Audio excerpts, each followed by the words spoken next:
Distinguished ladies and gentlemen, can we rise on our feet as we take for the opening prayer, the second stanza?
I'll have your seat. The DG CEO, National Biotechnology Development Agency, NAFDA, Professor Abdullah Mustafa. The DG CEO, National Biosafety Management Agency, Dr. Yemisi Agnes Asagra. The Lead Product Stewardship Manager, AATF, Nairobi, Kenya, Dr. Francis Oyekachiwanko. The Director of Agri-Biotech Department, Dr. Rose Maxwell Gidado. The Editor-in-Chief, Environment News Nigeria, Mr. Michael Simire. Senior editors present, distinguished ladies and gentlemen, I count it a great privilege to welcome you today to this great event, which is themed Sensitization Workshop for Senior Editors, which is themed the role of editors in communicating agricultural biotech. But before we get into the workshop proper, I would like us to do a self-introduction, and we're starting from here. Good morning, everyone. My name is Nurudin Ali from the Nigerian Media Sectors. Good morning. My name is Ashbelo Ruwamaiwa from DC. Good morning, sir. I'm about to let you know. Vanguard newspapers. Okay, Daniel Asia, The Nation. Good morning, all. I'm Shelita Ogutuashi, The Independent Newspapers. Sure.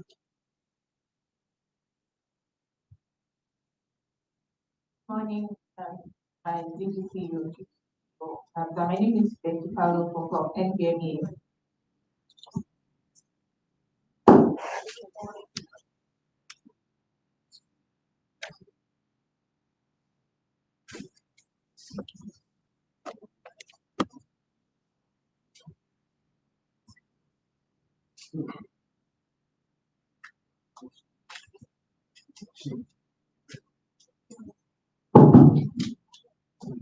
Good morning, everyone. I'm Chia Ranyawu. I'm representing Davis Sun Newspapers. Good morning, all. My name is Abdul Adnan from National Biotechnology and Agency. Good morning, everybody. I'm Kiro Woke, I report for AIT. Morning, I'm Jackie Obarafatui. I'm the regional editor for Scientific.net. Morning, I'm Abdulatif at the Daily Trust newspapers. Good morning, everyone. I'm Sarah Iwaju Nafda.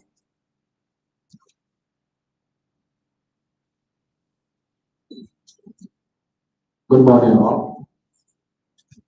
I'm Fabian and our Radio Nigeria. Good morning, all. My name is Eberechi Obinawa from Leadership Newspaper.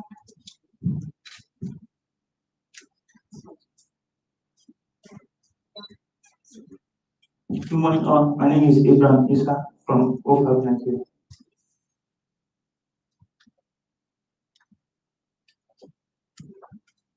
Good morning, ladies and gentlemen of the press. My name is Justin Akadoni. I work with Plus TV Africa. And I'm Sarah Iliamela. I work National Biotechnology Development Agency, NAFDA.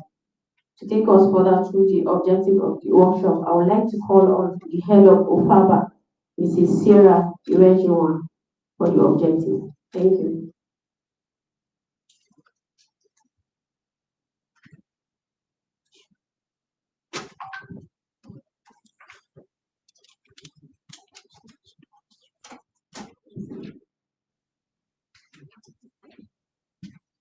Good morning, my ladies. Good morning, everyone. Thank you all for being here. This program is really important for us. And as you all know, in this evolving world, the pursuit for sustainable development has been the humanity's greatest challenge and aspiration. In the need to meet the demand of the growing population and while preserving our Earth's ecosystem and resources, biotechnology has emerged as one of the sustainable future and a powerful tool that we cannot go without. So that's why, as the gatekeeper of the news editor, we actually organize this program to adequately sensitize you and will be accurately sensitized on agricultural biotechnology, its role, the role that it plays in sustainable development. So that actually brings this workshop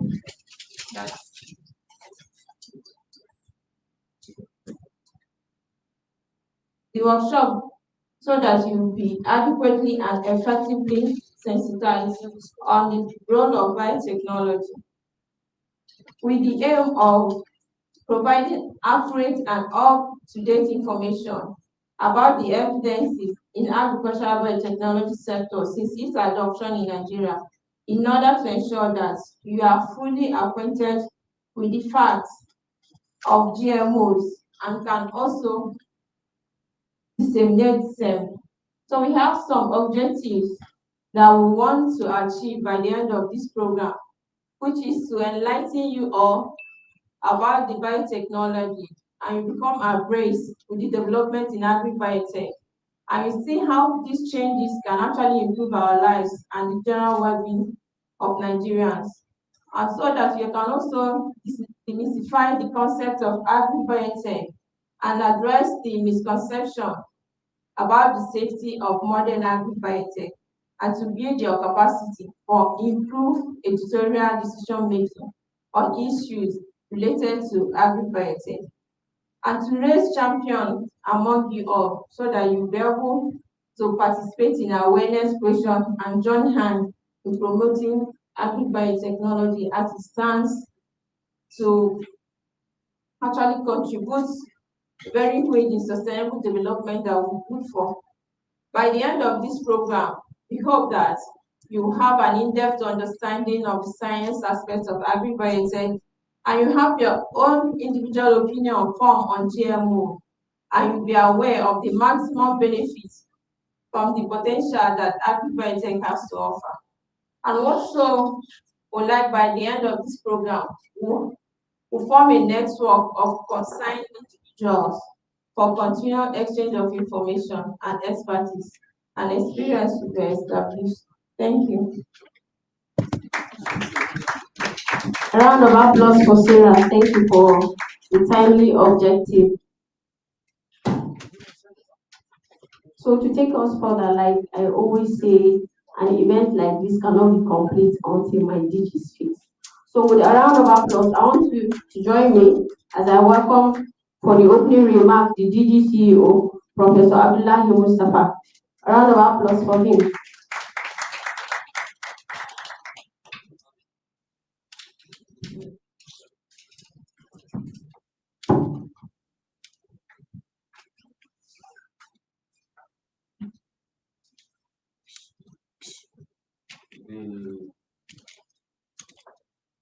The Director General National Biosafety Management Agency, my sister, the Stewardship Manager, ATF Nairobi, one of our own, the Director Agricultural Biotechnology, National Biotechnology Development Agency,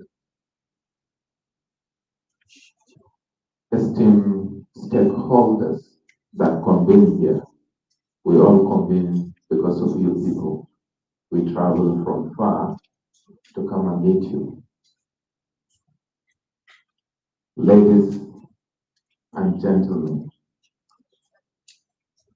I feel really honored to be here with you this morning at this very auspicious occasion on Agricultural Biotechnology and Biosafety Sensitization Workshop for members of the Nigerian Guild of Editors in Lagos, with the theme Role of Editors in Communicating Agricultural Biotechnology and Biosafety. I hereby extend my heartfelt appreciation to all the esteemed editors, stakeholders, and heads of processors organizations present at this significant event. Today marks an important milestone in our journey towards enhancing public understanding and engagement with biotechnology in Nigeria. The media plays a pivotal role in shaping public opinion and disseminating information, making this gathering crucial and bridging, making this today marks an important milestone of our journey towards enhancing public understanding and engagement with biotechnology in Nigeria. The media plays a pivotal role in shaping public opinion and disseminating information, making this gathering crucial in bridging the gap between science and society we serve. Biotechnology, as many of you know, is a transformative field that has the potential to address some of the most pressing issues facing our nation and the world at large, from agriculture to healthcare, from environment conservation to industrial innovation. Biotechnology is at the forefront of driving this positive change. However, for agricultural biotechnology to reach its full potential, it must be understood, accepted, and embraced by the public. It is our shared responsibility to ensure that accurate and balanced information about agricultural biotechnology is readily available to all Nigerians. These will empower them to make informed decisions about its application, impact on our society. This Lagos Editors Interaction seeks to foster a collaborative relationship between the media and the agricultural biotechnology community. We hope to create an open, constructive dialogue where we can share knowledge, address concerns, and work together to communicate agricultural biotechnology's benefits and challenges effectively. The media plays a crucial role in informing the public about these advancements. and their implications. It is the bridge that connects the complex scientific discoveries with the broader society, translating technical jargon into understandable languages and fostering informed discussions. Therefore, it is imperative that we engage in constructive dialogue on how the media can better cover agricultural biotechnology, biosafety, and related topics. Therefore, in this particular editor's instruction, this particular editor's interactions serve as platform to facilitate the dialogue bridging together editors, journalists, and experts in the field of biotechnology to exchange ideas, share knowledge, and explore ways to enhance the quality and accuracy of agricultural biotechnology and biosafety reporting. Our goal is to promote a balanced and informed narrative that enables the public to make a well-informed decision and policymakers to develop evidence-based policies. During our time together, we will discuss the challenges and opportunities in agricultural biotechnology reporting, delve into the ethical consideration surrounding agricultural biotechnological innovation, and explore the potential impact of biotechnology on our society. We will also showcase some of the remarkable biotechnological advancements happening within our country and how they can positively change our future. I encourage all participants to actively engage in the discussions, ask questions, and provide insight. Your perspectives are invaluable in shaping the way we communicate biotechnology to the public. In conclusion, I would like to express my sincere gratitude to all those who have contributed to the organization of this event, including the organizing committee, the speakers, and our esteemed guests, the AATF, African Agricultural Technology Foundation, and all the stakeholders. I hope this editors' interaction will mark the beginning of a more informed and engaging approach to agricultural biotechnology and biosafety coverage in the media. Thank you for your attention, and I wish you all productive and enlightened session ahead. Thank you very much.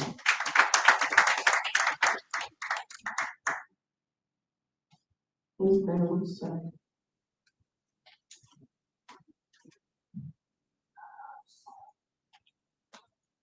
Thank you so much, Professor Abdullah Mustafa, DG CEO of NAFDA. We all will agree with me here that there is a need for journalists and editors to actually understand the biotechnology and biosafety so that when we are reporting, we'll actually report from a point of understanding. So set of people here are going to be making remarks, about three of them, but I will start with the Director General and CEO of the National Biosafety Management Agency. Ladies and gentlemen, please let's make welcome Dr. Agnes Yemisi Asagura.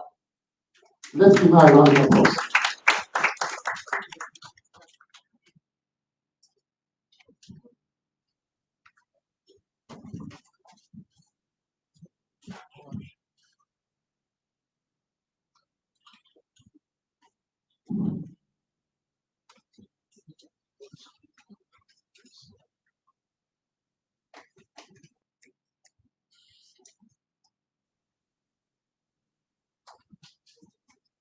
Good morning, Prof. Abdullahi, my friend and brother, the DG NAFDA,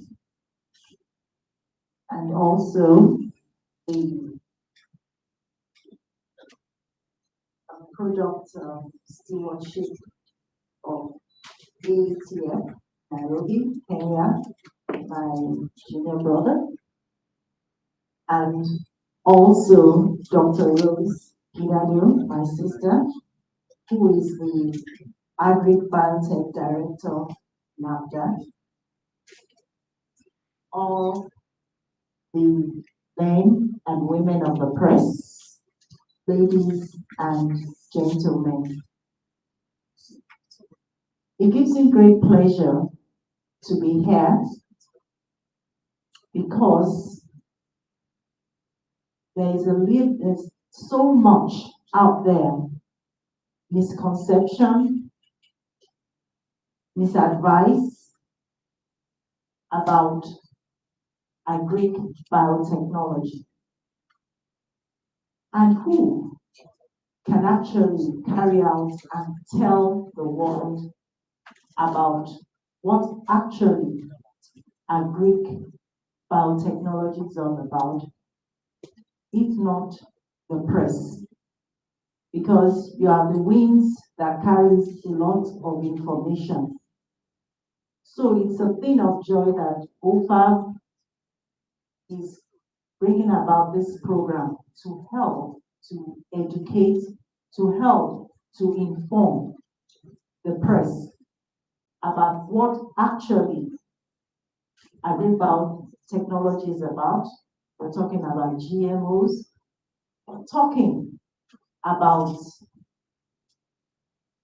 food, feed, processing in Nigeria, how safe it is.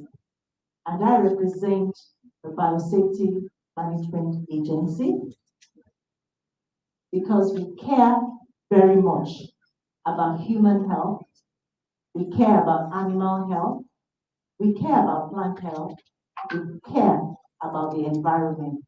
So that when the process of agric biotechnology comes out there, we regulate to make sure that the Nigerian populace is safe and will not be harmed by the products of agric biotechnology.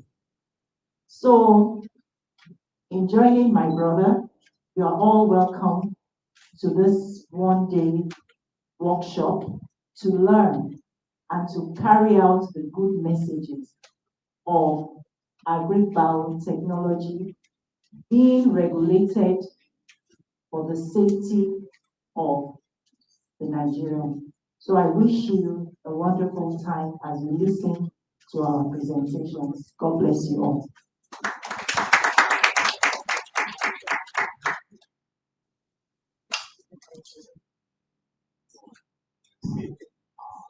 A very big thank you to Dr. Agnes Yemisi-Asabra, DG CEO of NBMA, National Biosafety Management Agency. Biotechnology, biosafety. I am a very big fan of this, and I know over the years, NAFTA have been doing a whole lot concerning that aspect of cowpea, and it is really very interesting to know that we can actually have genetically modified beans that we can actually eat, and are very safe rather for consumption of for Nigerians. Still talking about remarks, we welcome Dr. Francis Onyekachi Mwako. He is the lead product stewardship of AATF Nairobi, Kenya. Let's give him a big round of applause.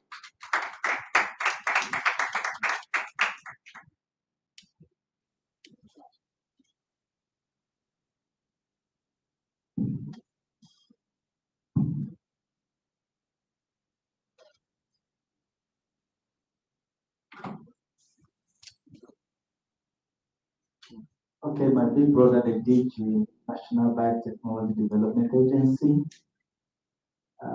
My senior sister, the DG of the National Biosafety Management Agency.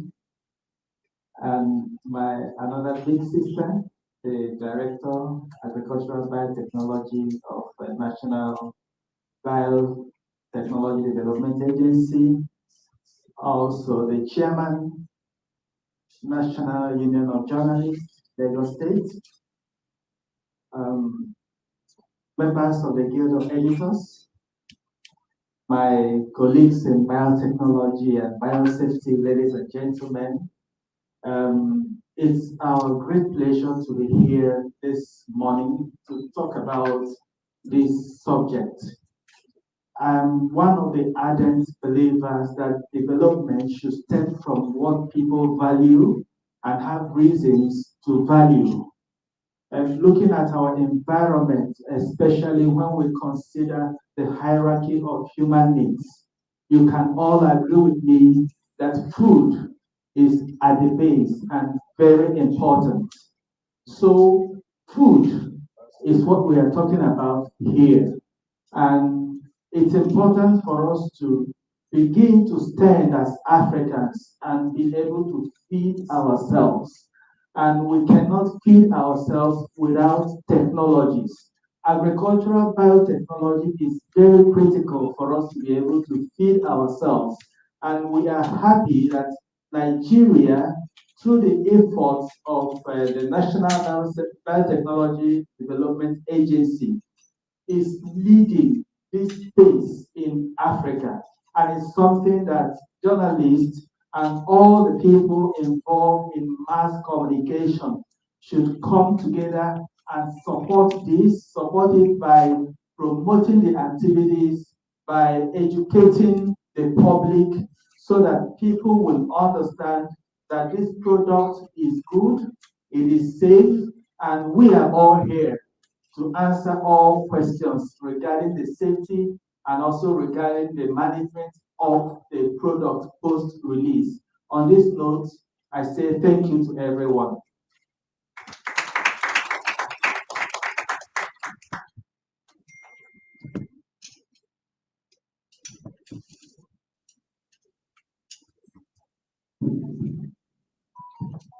A big round of applause yet again for Dr. Francis Onyekachi Nwako, Lead Product Stewardship AATF, Nairobi, Kenya. We're going to be taking another remark. This time around, it will be virtually. We'll be having Dr. Mohammed Lawal Omar, PBR Cultural Manager, IAR Zaria. He will also be giving us his own remark. Abraham, are we ready? It's having issues with the connection, but I'll let you know when it's ready. All right. Going forward, while we wait for Dr. Omar to join us virtually, let's get another remark yet again from Dr. Rose Idalo, Director of Agricultural Biotech of NAFDA.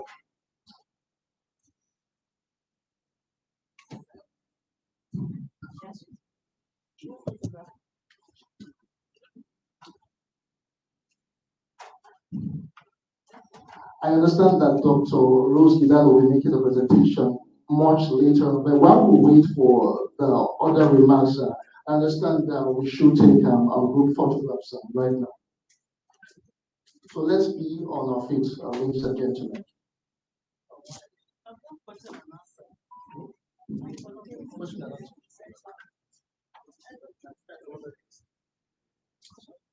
Let's have group photograph.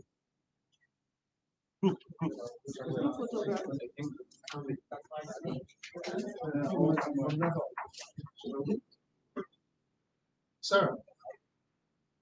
Group photograph. Yes.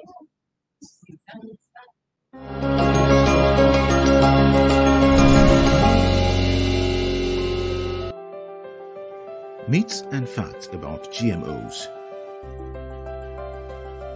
Organics are safer than GMOs. False again.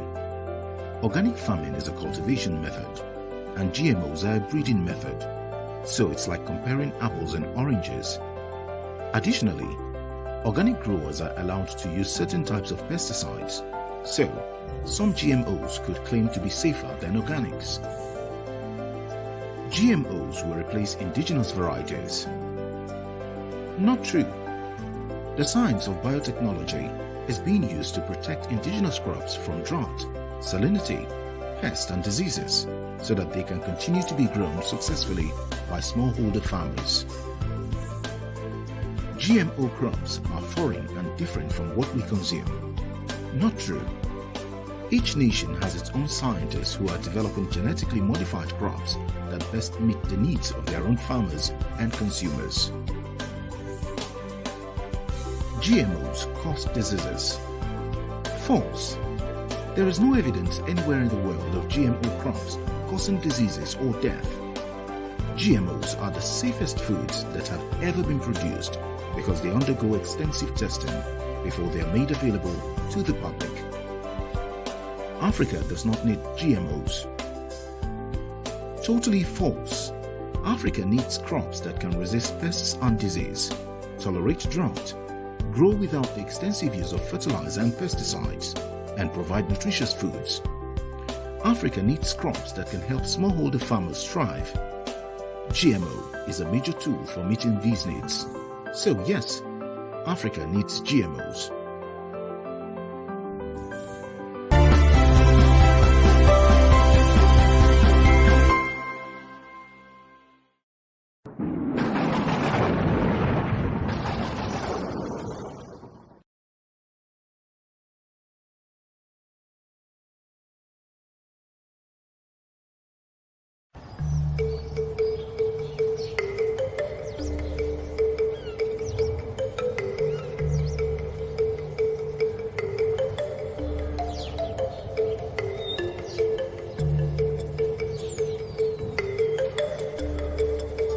It was identified that this maruca, pod-boring insect, is causing a lot of damage to cowpea.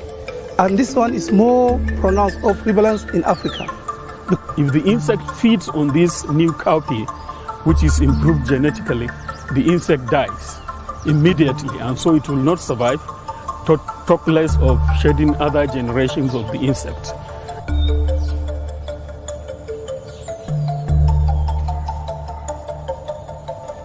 The normal one we have been growing, we've been having a lot of problems along the line, which especially during spraying. We spray up to 7 to 8 times within the season. The farmers have been interested, they've shown their interest, and they always have asked us, where are the seeds? Where are the seeds? When can we have these seeds? The farmers cannot wait to plant these seeds. Nigeria now has what's called freedom to innovate, freedom to advance, freedom to produce new products. So Nigeria is, as a matter of fact, taking the right step, and Nigeria is going to move ahead.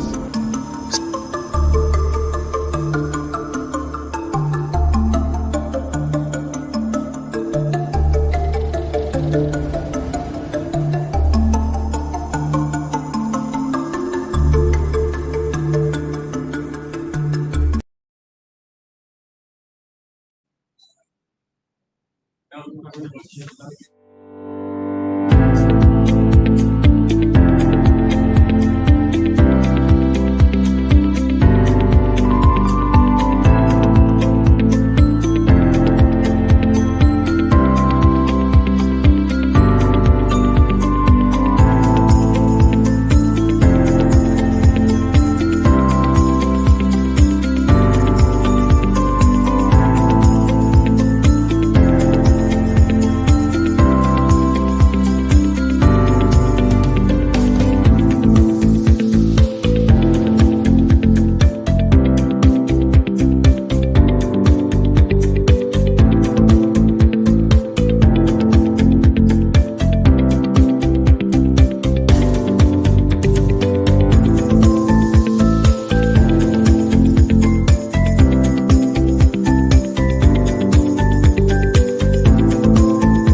Let's make welcome for his presentation Dr. Francis Onyeka-Chinwa for Lead Product Stewardship AATF Nairobi, Kenya.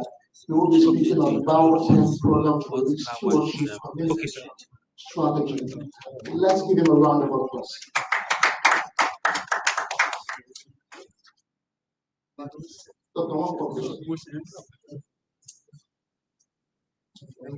Sir, is it this first one? This one.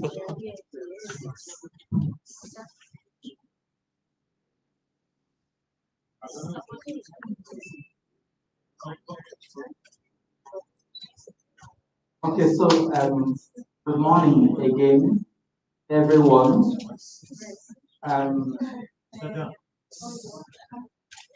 I just understand that I should combine two presentations. One of Dr.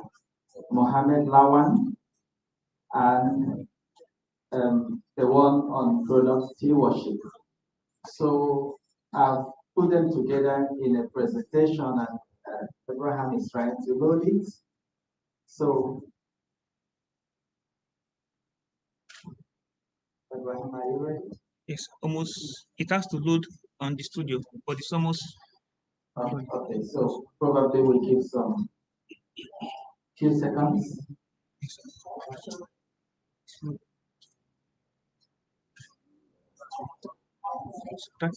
The circle is rolling gradually.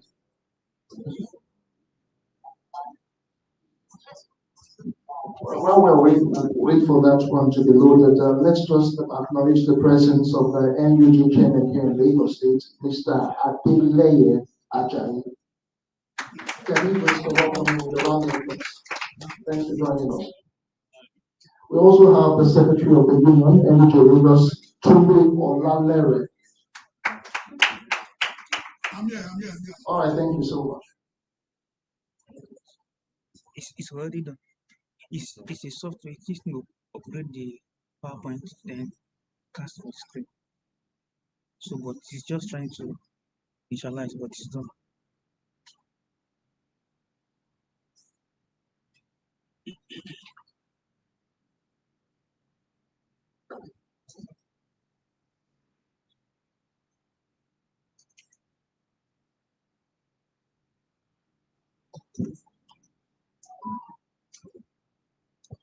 Sorry, it's almost ready. I have submitted my earlier presentation, and I had to include step one, so that's why it's taking some time. Okay, so it's ready. Yes. Ready now.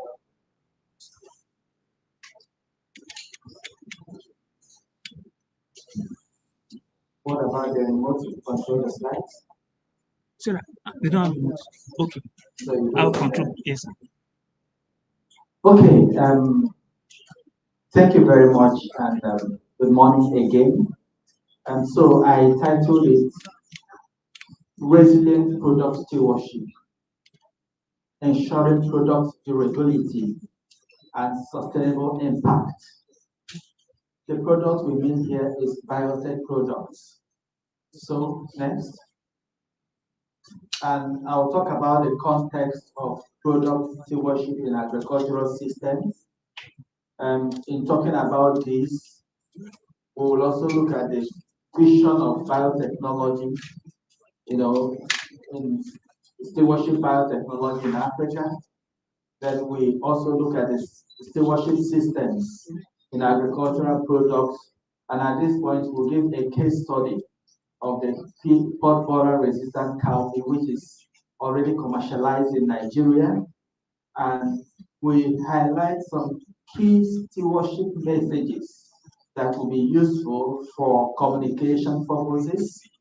And of course, we also highlight some of the challenges so that the Guild of Editors, the editors, will understand. Next.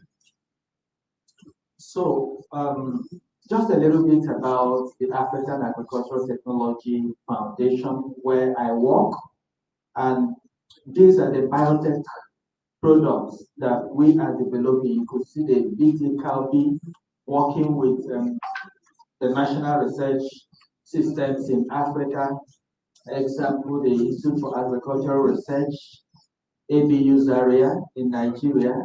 Then this is Stella maize. The Stella maize is also a maize product that resists insects in the field. Especially, you might be aware about the fall armyworm, the stem borers, and this product also has drought tolerance, and it has gone very far in product development in Nigeria. We're hoping that towards the end of this year, it might be approved for commercialization in Nigeria. Then another product is genome-edited Striker Smart sorghum. This is still at product development phase, and we are managing the stewardship of these products. Abraham, next. So, a little bit about the vision of product stewardship. In Africa, we're trying to build capacity and build the ability of Africans to participate in product stewardship, managing these technologies. The concept of product stewardship is relatively new in agricultural space. It was more in the pharmaceutical space, but with the advent of these new technologies, we are mainstreaming it into agricultural development. So it includes quality management systems for the products. Your battery is low, plug it. So it also includes developing sustainable systems for compliance management. The third aspect is promoting best practices to delay emergence of pest or disease-resistant biotypes. And the other aspect is also the application of digital tools in managing and enhancing product traceability. And the fifth aspect is stewardship training of public and private sector entities. And it can be seen that this is part of what we are doing here. As we are developing this, there are new technologies that are also coming on the way, like the stewardship of pesticides. And pesticides have been, mismanaged, abused in our environment. So we are developing systems to manage, the use of pesticides in a way that, it will achieve the purpose. Then, of course, genome editing, we're already doing it. Gene drive is already here with us, probably not so much in Nigeria. Synthetic biology, and other new breeding technology. So that's the focus of the capacity we are building on product biotech stewardship in Africa next. So I'm now in this slide, I'm trying to, it's important for us to conceptualize the framing of product stewardship, trying to make us to understand what is it all about. An Oxford researcher came up with this concept of the donut of social and planetary boundaries, saying that there are boundaries that we should not, in product development, we should not exceed. We should operate within those boundaries in order to make technologies to be regenerative in a way that it can benefit the environment, also benefit the developers, the owners of the technology, and the users of the technology. This is practically and basically the concept of technology stewardship. And I said that shaping agricultural products to benefit farmers, enterprises, consumers, and our planet, creating regenerative and redistributive products that work within the Earth's planetary boundary. This is a whole lot of theory, but for us to just have an idea of how stewardship is being framed, and that also drives our implementation of product stewardship. So looking at this slide now, we are asking, what exactly is stewardship? By definition, the research output is a good product.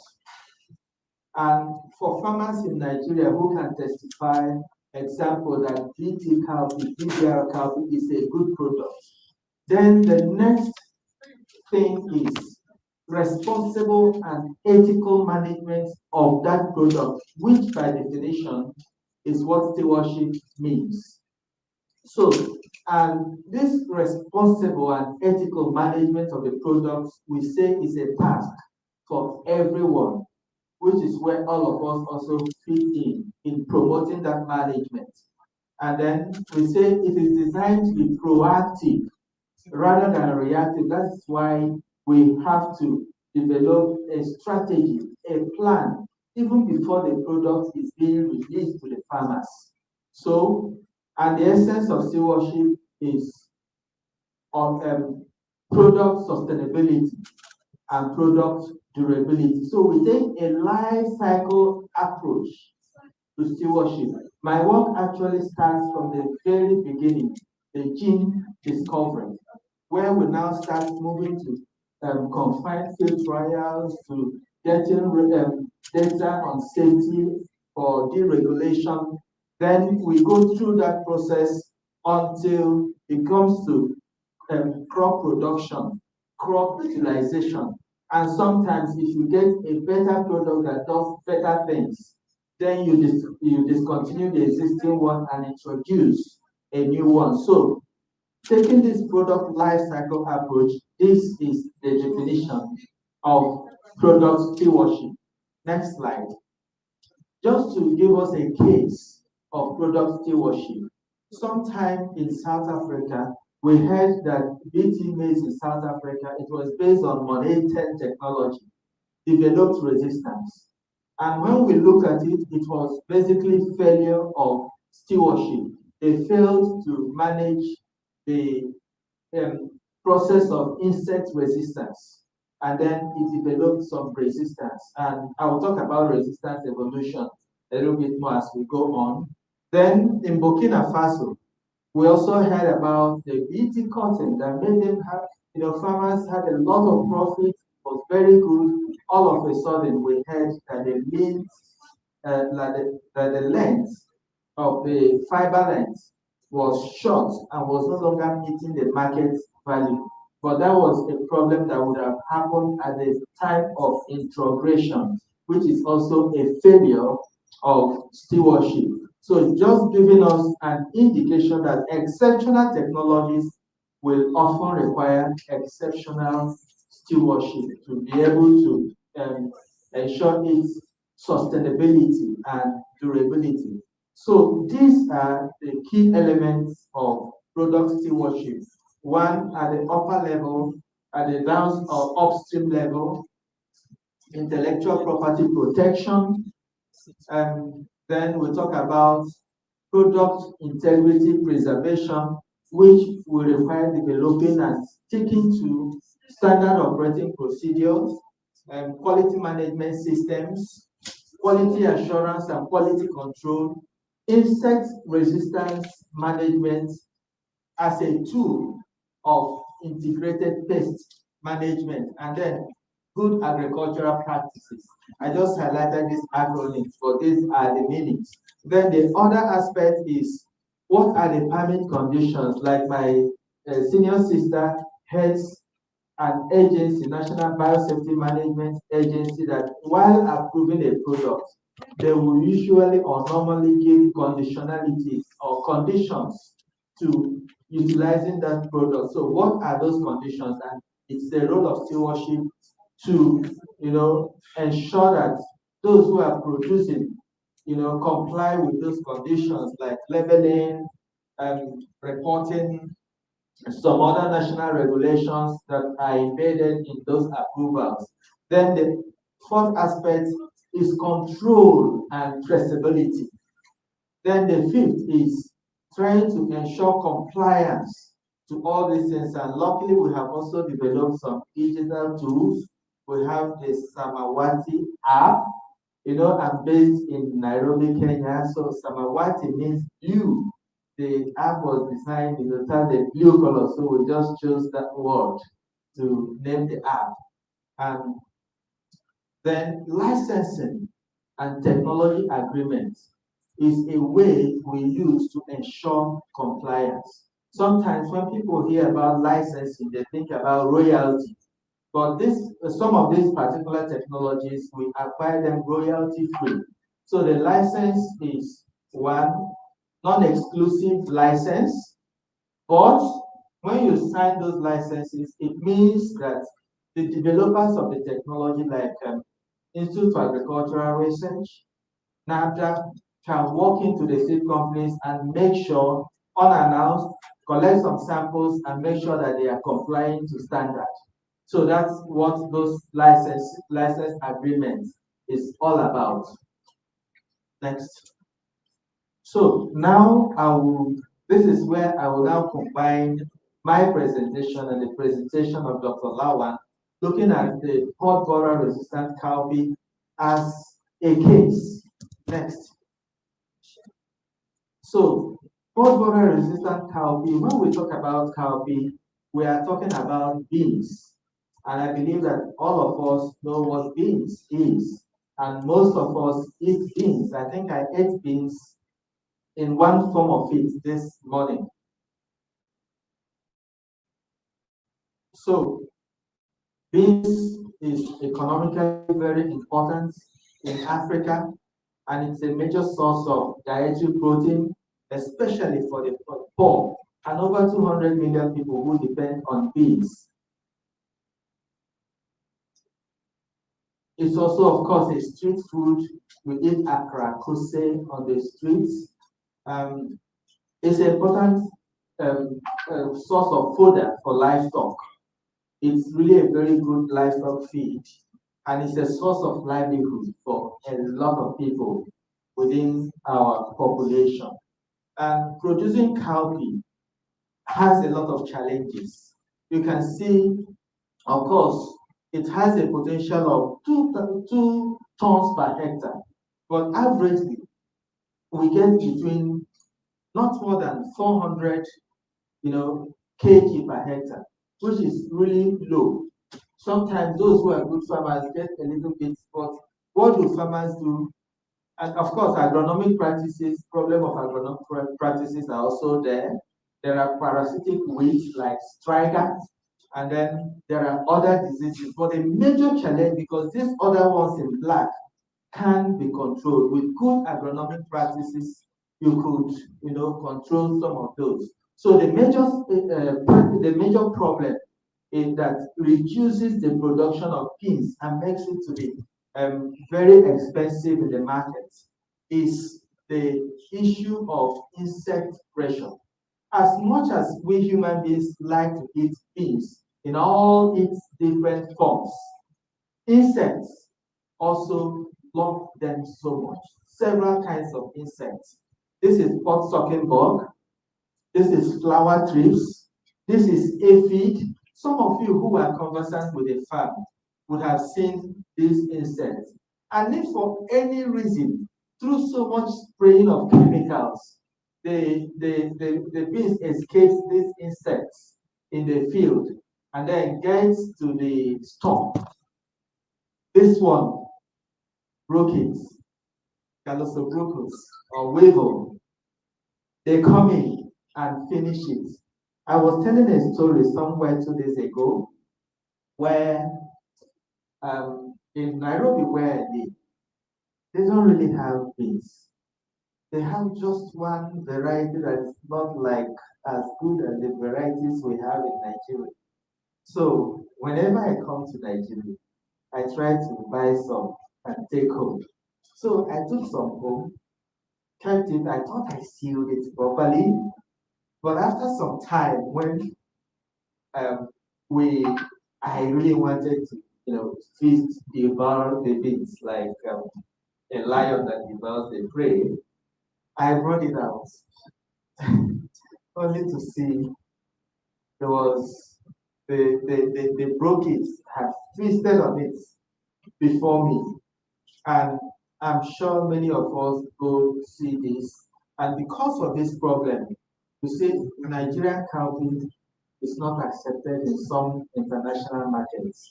Why? Because of so much overload of chemicals. in it. So these are the problems for cowpea. In the field, at storage. So we compete with the insects on the availability of beans. Next slide. So now we keep aside the storage first. And because before it gets to storage, you have to have it first of all. So at production. But of course, we're also developing a broken resistant variety. That will be the second generation or the third generation of it. But the research is already ongoing and we are making progress. So this pod borer is the most devastating pest in the field. And some of you who are conversant with the farm, you could have seen this wherever beans is being produced, especially in southern Nigeria, where the pest is endemic. So it attacks the flower. Any flower that manages to escape, it waits at the pod. If a pod manages to escape, or some have developed some grains inside, it still sucks the grain. So it's a very devastating insect pest.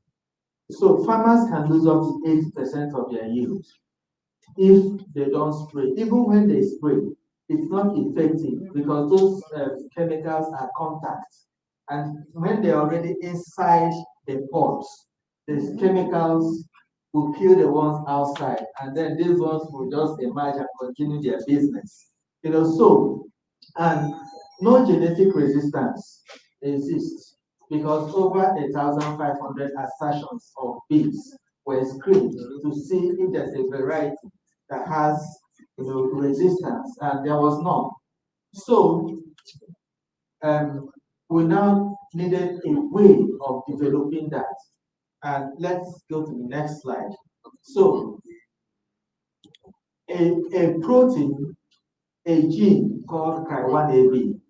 Abraham was talking to me this morning that he did some screening and did not find Cry1AB as a protein. So I told him, if you do compositional analysis, you will not find it as a protein because it's more of a gene that can be inherited rather than a protein. And he said he did not find a difference in the protein composition between the BT cowpea and the conventional cowpea. And I say, yes, that confirms the research we did earlier on before we went to the Biosafety Management Agency. There's substantial equivalence in terms of the protein composition. So I just decided to talk a little bit about Abraham's research. It's a bioinformatics. Please go back a little bit. So now we use this Cry1AB gene to transform a variety of beans. And then it became the beans plus one extra gene in its DNA. That extra gene confers the resistance to this insect, not just the maruca, but insects on the class of Lepidopterans.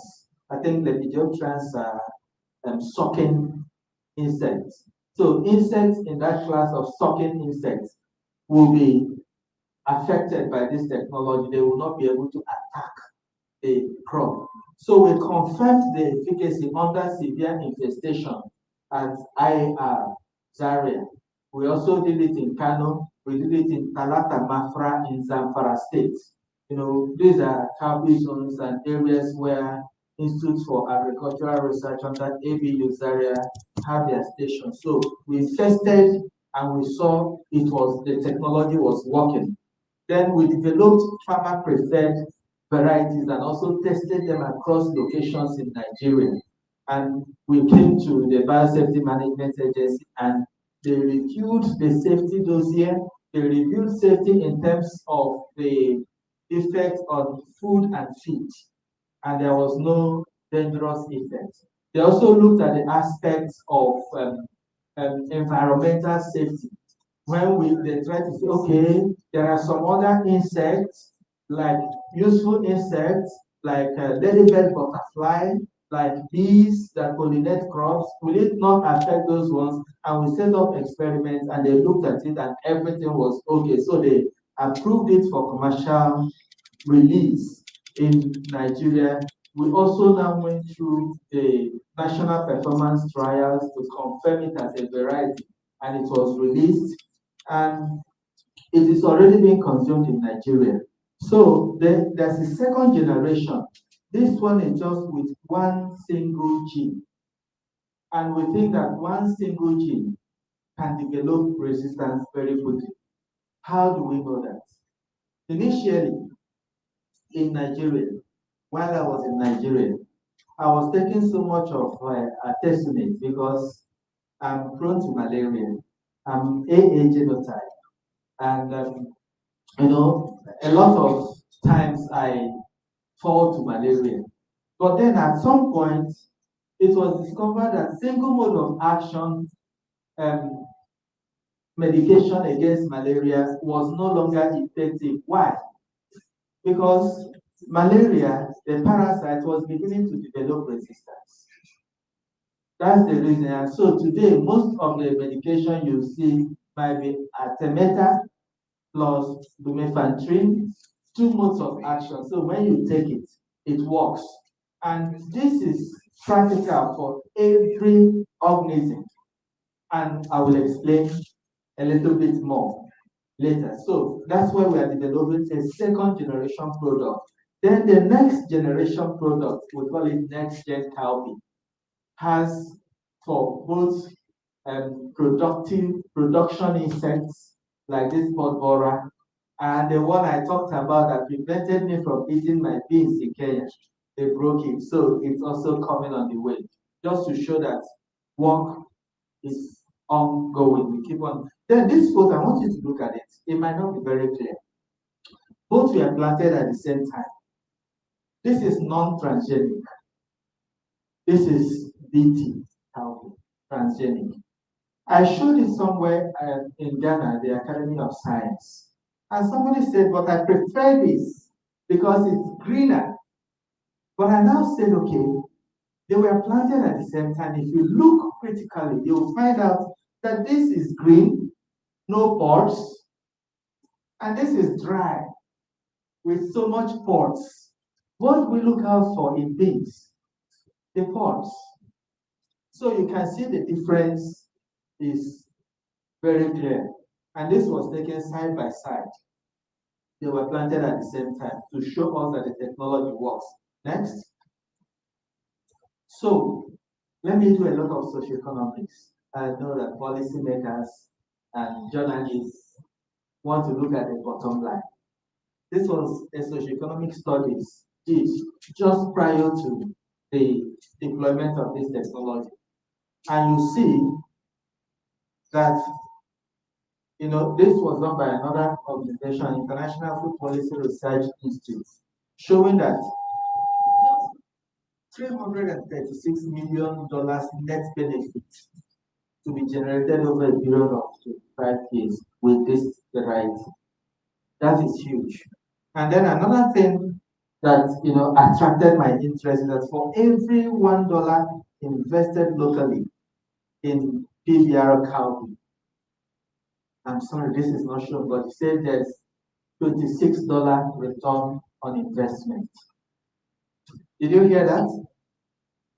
For every $1, $26 return on investment. That may account for why we don't even have the seed, because each time the seed is produced, farmers rush it, let me use that word. Next. So the product was launched, and this picture is not very clear, but I know if you look deep, you will see my big brother, the DG of NAFDA, somewhere there launching this product. And because of whom it was launched in the state, Kano State. DG, you remember? That was in 2021. So now, this is how we package it. If you look at here very well, you will see a different packaging that I will say is new in agricultural space. something we see when we buy anti-malaria or some antibiotics. You know, remember when NAFDA came up with those scratch codes? You could see it here. Because I come from an environment, a place, a part of the world where I come from. If something is doing well and it's making the market, we can quickly package it and sell it, whether it's the product or not. So this is a system of anti-counterfeiting measure. So, and then these are seed production fields. Next. So, looking forward on this particular product, you know, the aspect of Dr. Lawan's presentation. We are trying to, as said it before, develop a second generation product. It's already going on. Then this second generation product, when we develop it, we would like to introgress it or put it into brown beans, Ife brown, different kinds of beans, so that it will control the pests, you know, in all varieties, so that there will be dietary diversity. Because you know the beans for Moimoi is different from the beans you want to. So we want to, you know, address all those. Then we need to strengthen, you know, the production systems and the market infrastructure, which is very important for commercialization. And of course, we are leading, I said it earlier, we're leading in Nigeria. Ghana and Burkina Faso is fast coming up, and we need to scale it along around West and Central Africa. Next. Abraham. Right? So, to address some of the challenges, recently we got funding from the Bill and Melinda Gates Foundation. And with this funding, we are trying to raise the capacity, production capacity, to be able to supply at least a minimum of 1,000 metric tons of certified seeds annually. We want to build that capacity because that's the only way we'll be able to, you know, try to make supply to meet to catch up with the demand for the product. So this project is looking at three objectives: to strengthen the supply chain capacity for an adequate, predictable, and reliable seed supply. And then secondly, as we are developing that capacity, we're also developing capacity for quality assurance and quality management systems, especially at early generation seeds and certified seeds level. And we also strengthen the capacity for, you know, technology licensing and traceability. So this field here is in Nasarawa State, a place about 100 kilometers from Lafayette. It's called Panda Creek, where they are producing, where they produce this early this year, 35 hectares of foundation seeds. So we are trying to multiply it to make it available to farmers. Next.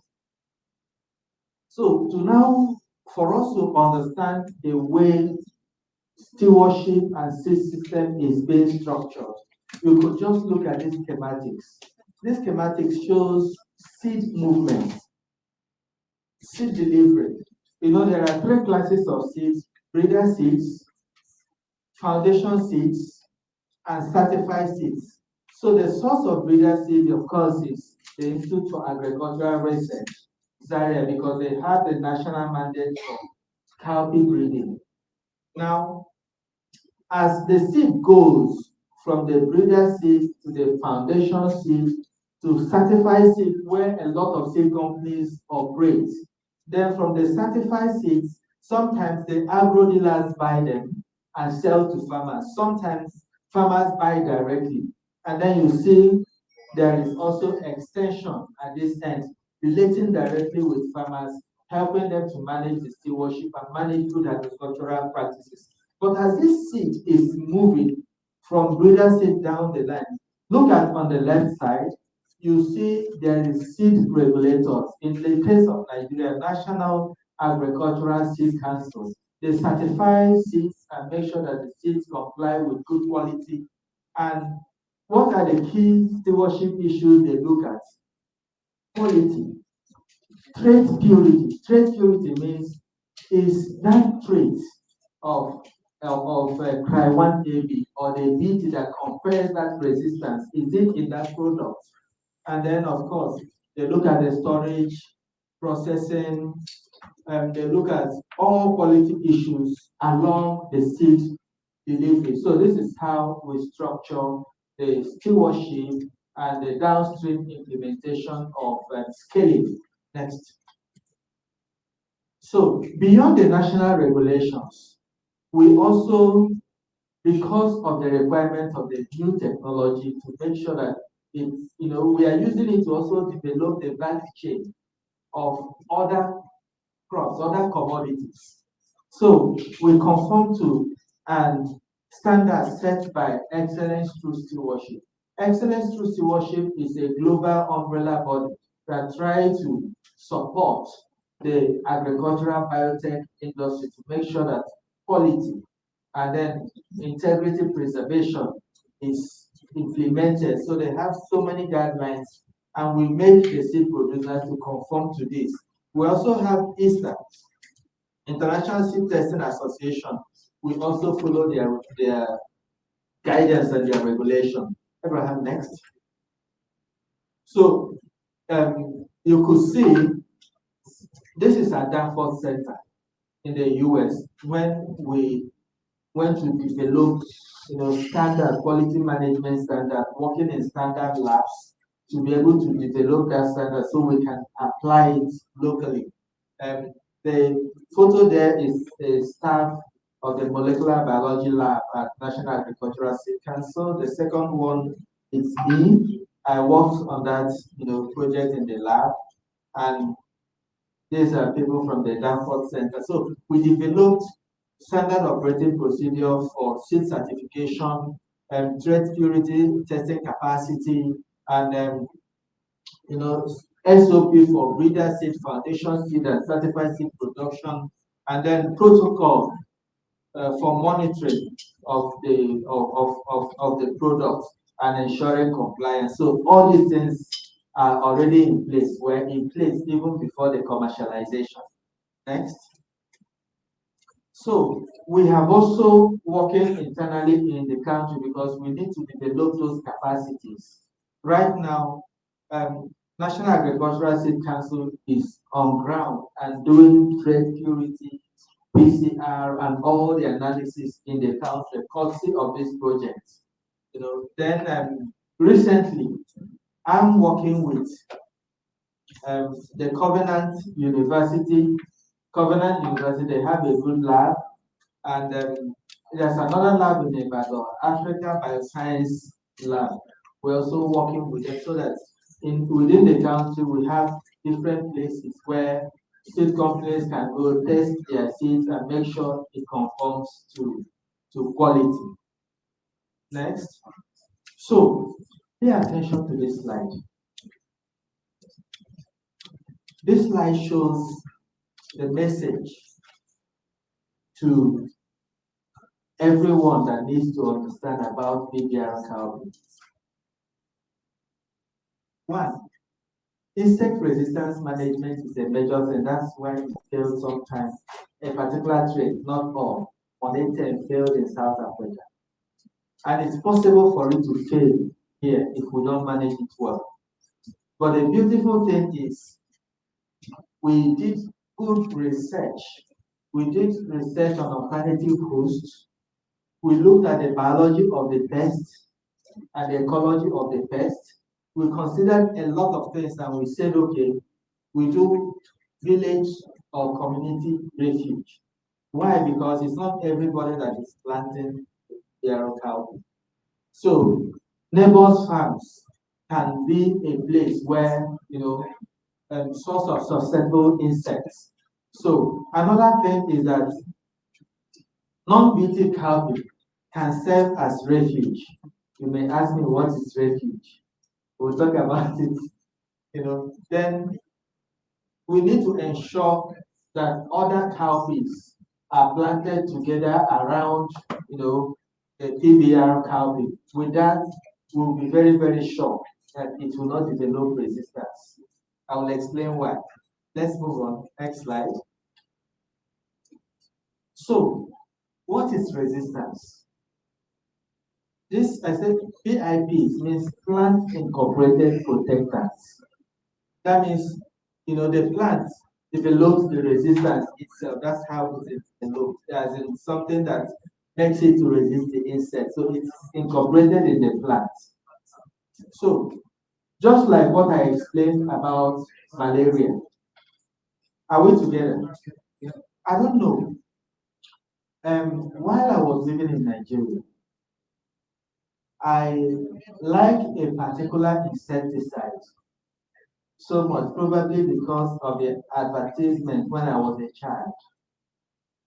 So I continued using that particular insecticide to spray in the house against mosquitoes. And I used it and used it and used it. And after some time, it stopped working. When you spray it, the mosquitoes will still be flying around. Are we together? And another example, sometimes when you go to hospitals, maybe you have any bacterial infection or anything, and the doctor gives you some antibiotics and tells you to take it this way. Not less, not more. Because if you take it less, it will not be powerful enough to kill that cough, or that infection. And when it's not powerful enough to kill that infection, it means the infection, the organism causing the infection, will become super organism. That if you take that antibiotic again, it will not work. That's what we call antibiotic resistance. Are we together? Yeah. Because this is also a biological organism. A similar thing can happen. So that's what resistance is all about, to prevent it. So you develop an insect resistance plan, which is what I explained earlier on. Are we getting tired? Next slide. So now in the insect resistance plan, we have what we call refuge. That refuge simply means, the insect eat cowpea or beans to survive, isn't it? Now the product we have developed, if they eat it, they will not survive. Are we together? But somehow in nature, I've seen a man and they are married and they have children, and all of a sudden the woman was diagnosed of HIV and the man didn't have it. Have you heard such? Yes. Even COVID. I was in an environment during COVID when everybody around me had COVID.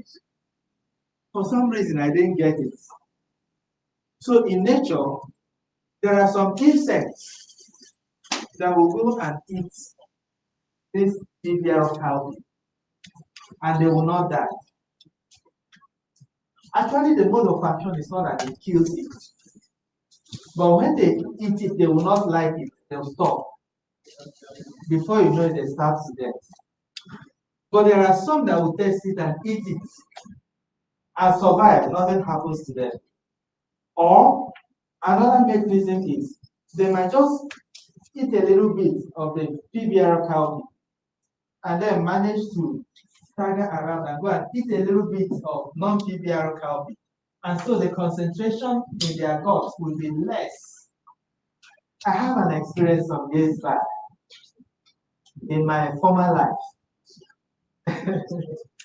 I was doing a digestibility studies for West African dwarf goats.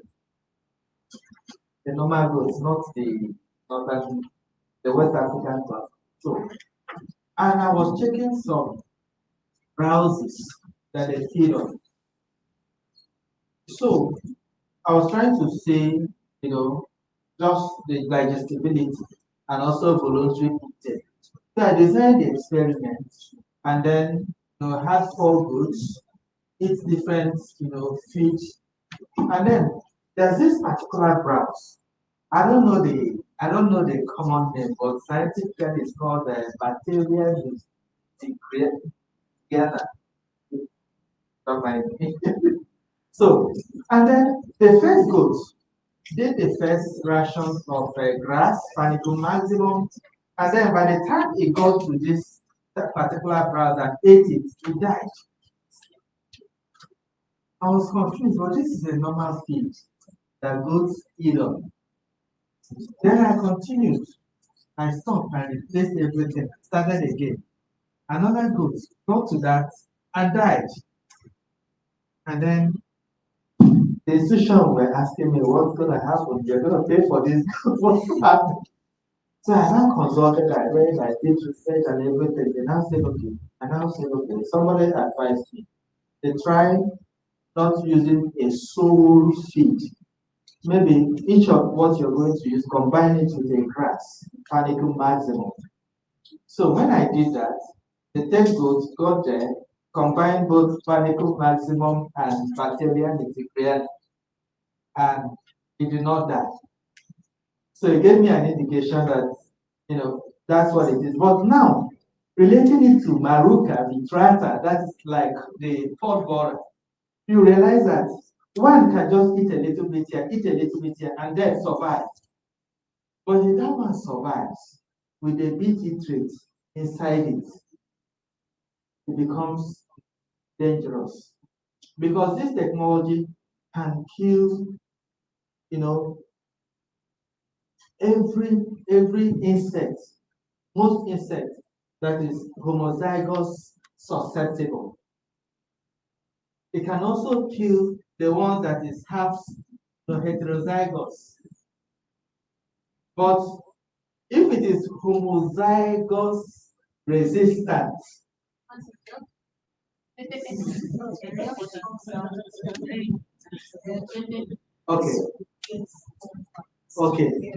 okay. Let me use something we might understand.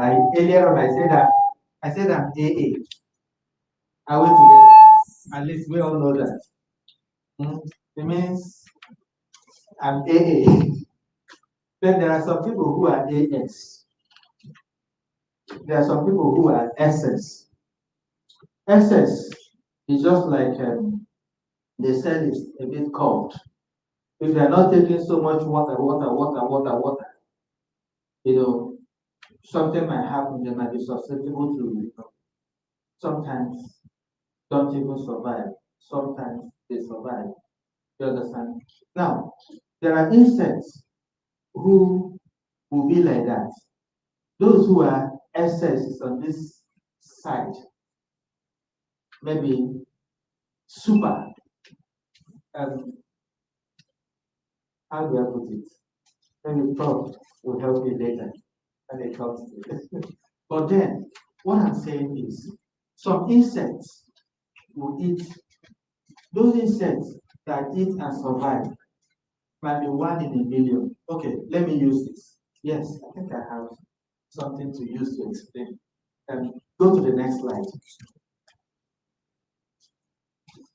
I remember I did some graphics. So now, the first one is fully susceptible.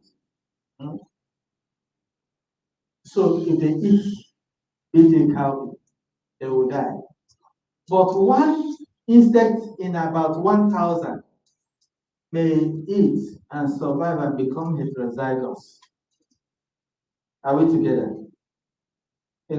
But even this one, if he goes to eat BT cowpea, it will die because it still has some element of susceptibility. But 1 in a million might escape it, and if he eats it, it will not die.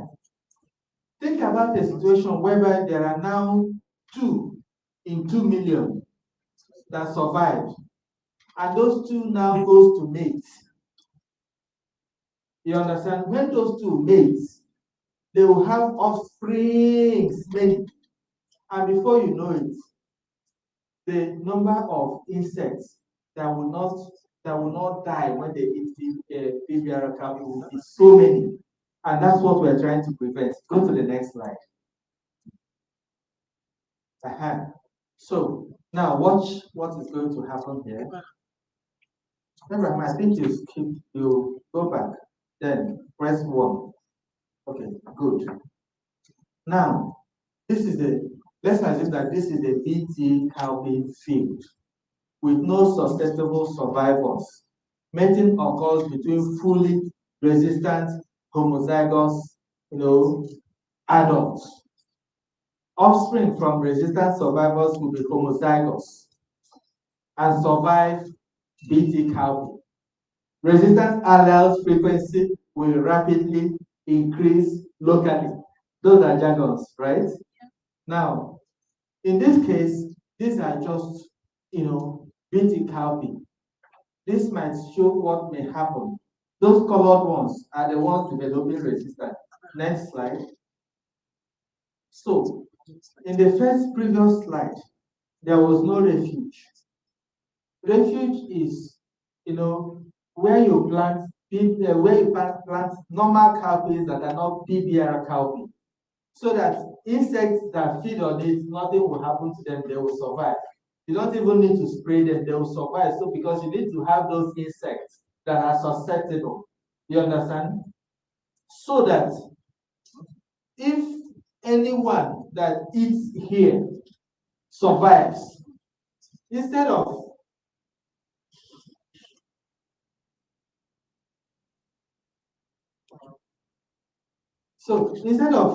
mating among themselves, there will be susceptible insects from here for them to mate with. So let's see the next slide. Is that the next slide? What's happening?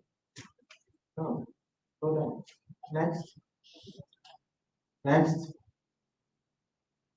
We're coming back to. Repeat this. Okay. Continue. Go back. So this is the principle of what I'm trying to explain. So we need to have, in the case of PBR cowpea, now other cowpea farms around, another alternative host of maruca will become this source of susceptible insects, so that in case any insect survives here, like this one, and these other ones die, the next insect that it will mate with will come from this non-PBR cowpea. And by so doing, they will have, instead of having, super insects, they will have half heterozygous. And then those heterozygous will go and eat again and they will die. So that's like a mechanism, that led us to develop the insect resistance management plan. So next. So now, these are the highlights of the insect resistance management requirements. Village or community refuge. In this case, you are not asking the farmer to plant the refuge.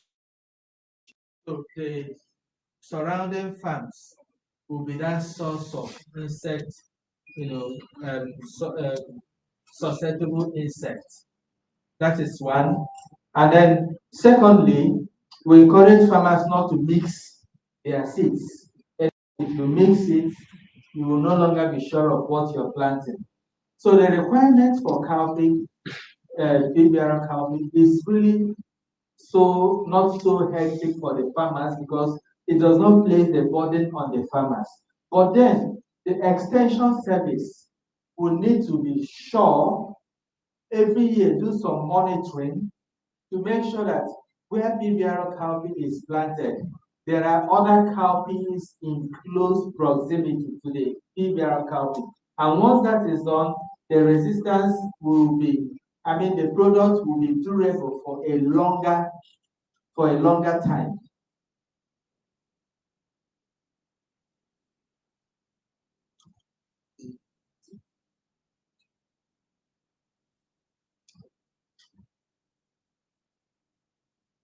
Okay, next.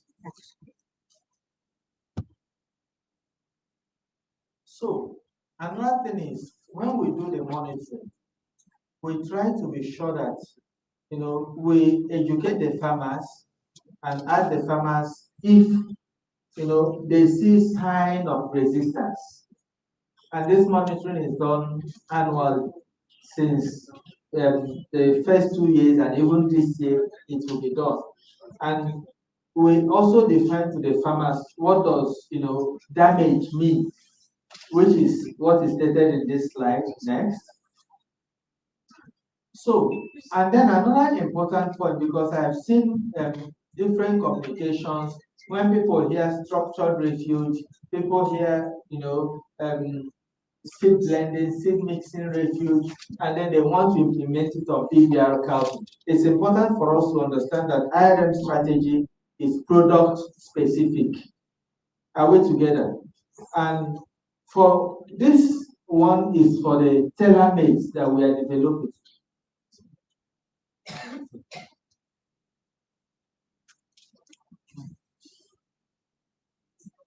So this is for the tailor-made that we are developing. It's a different IRM strategy for it because it's a different product. Next. So this is the trainings that we do with the extension system and even the private extension. We try to use a multi-pronged approach where even agro dealers can understand and be able to advise their customers. And we implement the use of that Sawamati app to collect data from whenever the extension goes, so we will know when they went and when they didn't go. From the spot, they can take the data, they'll take photos, and then while they are taking it, immediately they upload, we'll be able to get it. Next. So we encourage another use of the license agreement today. Another use of the license agreement to the seed companies is we tell them you must provide data, seed sales data. And when they provided the seed sales data, we used it to monitor. Next slide. This is just giving an example of when we analyze the monitoring data to show that, for all the places farms monitored, there were this number of non-cowpea, non-BT cowpea around them. So we got that information. Next. And then challenges that farmers have. Some say they have challenges, few say no challenges. What are the challenges? And in all these listed challenges that farmers complain, that we track farmers complain, none of them is related to the product, which means the product is good. Next. So this is a mosaic plot where we also looked at compliance to what is written in the technology user guide, making sure in the first year, people were not complying because they didn't even get the technology user guide. But in the second year, we made sure that the technology user guide accompanied every seed pack. And those were written in English, Pidgin, Hausa, Igbo, and Yoruba. Next. So this is a special research we did last year, with funding from Australian Center for International Agricultural Research. And we try to see what are the field-based consequences for planting this product in case there's anything. We checked in terms of entomological practices, we checked in terms of soil microbiology, we assessed the purity, and then we also looked at the good agricultural practices. And the next slide. So our findings, we haven't published this because I just finished analyzing it. PBR cowpea in farmers' fields in the second year of commercialization is still pure. Then no sign of field resistance. No, the pests are not developing resistance yet. Thirdly, pesticide study revealed more pesticide residue on non-PBR cowpeas as compared to PBR cowpeas. And then there's a positive shift in population of bacteria and fungi in the rhizosphere soil relative to the non-PBR cowpea control, which is fine. And we discovered a 64% compliance to recommended stewardship practices. This 64% is low. Then the key challenges. We need a seed system that consistently delivers quality. Sufficient human and material resources to support stewardship commercialization at scale is still needed. On this other part, there's still negative communication from anti-GM groups, which the Guild of Editors can help and provide the correct information.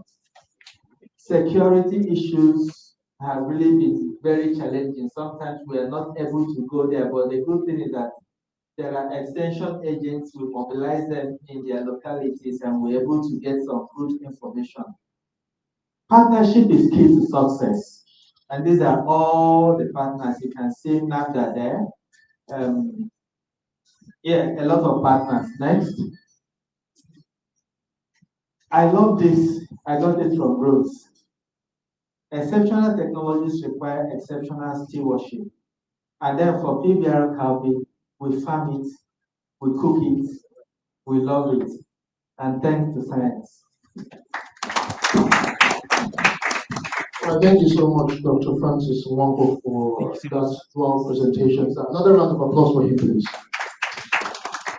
We introduced him earlier on, but he was stuck in traffic. Let's make welcome Mr. Adilaya Ajayi, NDA Chairman, Lagos State for this remark.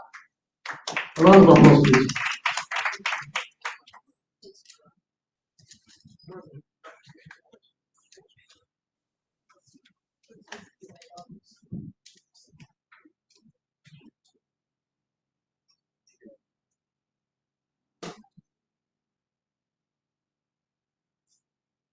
Mr. Lalane, please. Adilaya, let's make a round of applause for him, please.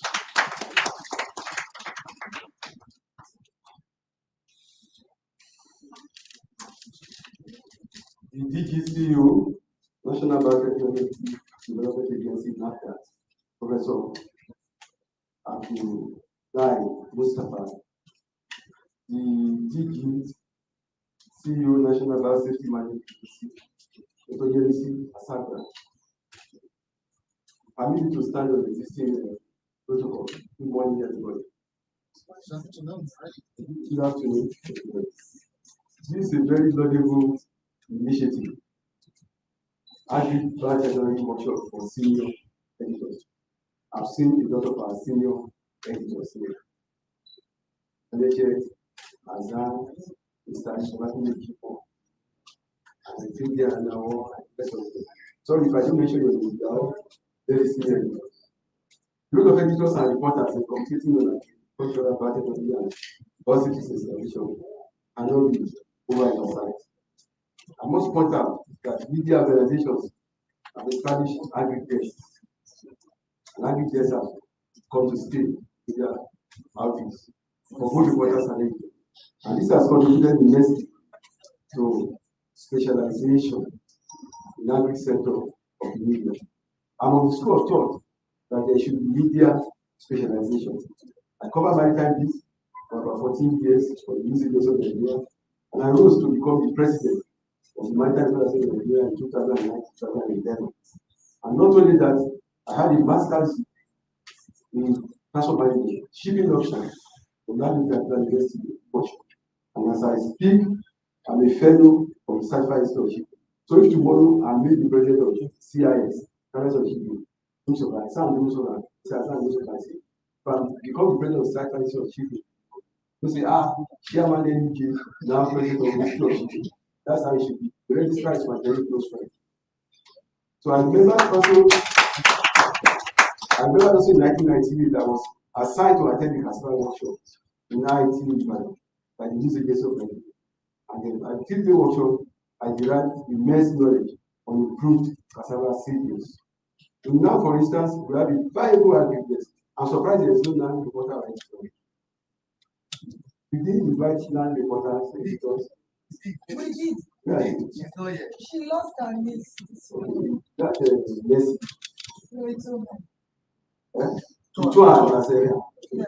Now, for instance, we have the vice versa, man by citizen reporters. So let me see why is biodiversity important for agriculture? Test creates healthy soils, pollinators, pest control, etc.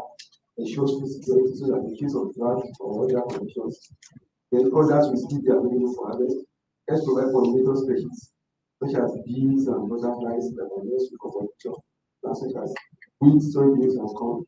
Pest farmers understand how different species interact with one another in an ecosystem. Pest farmers understand how to manage pests and so that they don't affect their crops.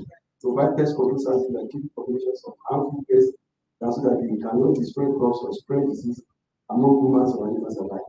Pest farmers understand how to better manage their farms, such as which crops will grow best in certain environment. Provides us with food, fiber, and medicines. Helps us to adapt to climate change by preserving the resources that are resident for environmental change. So let me leave this the rest to agriculture. I want to once again commend the duo of NAFDA and AATF for organizing this workshop.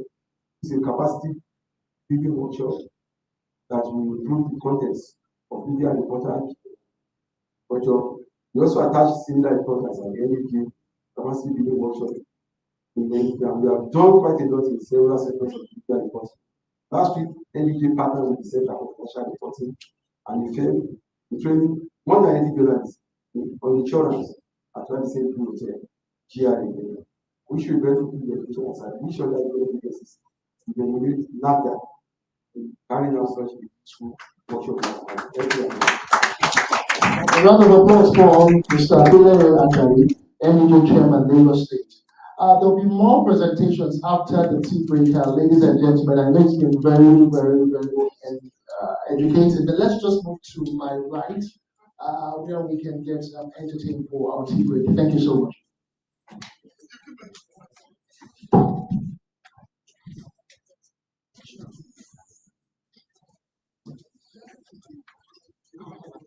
It is with great pleasure that I stand here to inform you that the farmers in Nigeria embrace biotechnology. It is the quickest and fastest way that we can get out of poverty.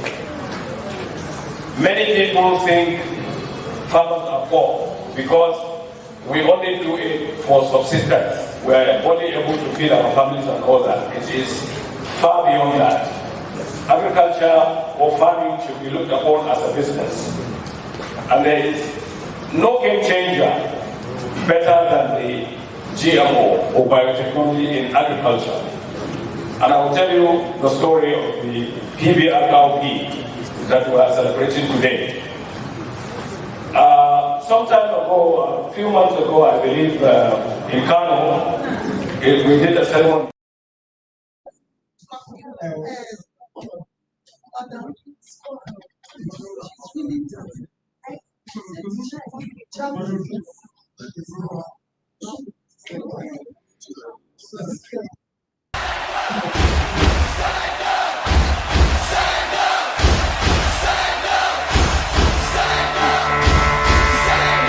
I was built to be the best, number one and nothing less.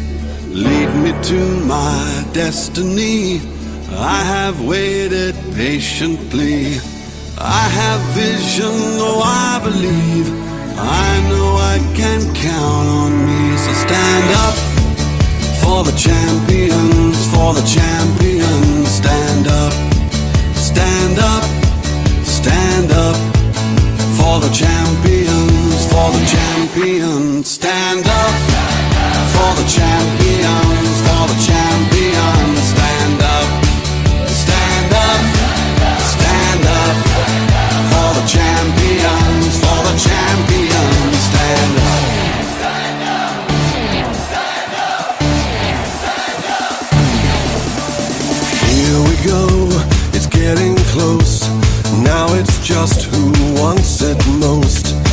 just life, that's how it is. Cause we have our strengths and weaknesses. Oh, I have vision, oh, can't you see? I'm on the move, make way for me. So stand up for the champions, for the champions. Stand up, stand up, stand up for the champions, for the champions. Stand up for the champions, for the champions. Stand up, stand up, stand up for the champions, for the champions. Stand up.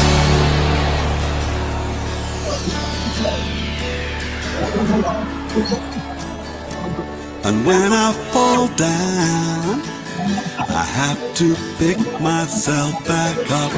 And when I fall down, I have to pick myself back up. And when I fall down, I have to pick myself back up. And when I fall down, I have to pick myself up. Stand up for the champions, for the champions. Stand up for the champions, for the champions. Stand up, stand up, stand up for the champions, for the champions. Stand up for the champions, for the champions. Stand up for the champions, for the champions.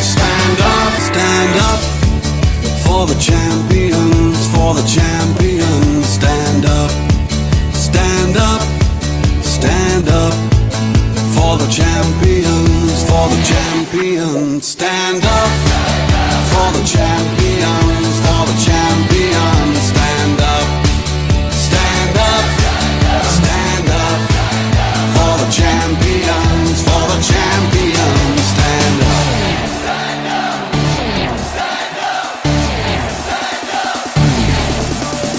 Here we go, it's getting close. Now it's just who wants it most. It's just life, that's how it is. Cause we have our strengths and weaknesses. Oh, I have vision, oh, can't you see?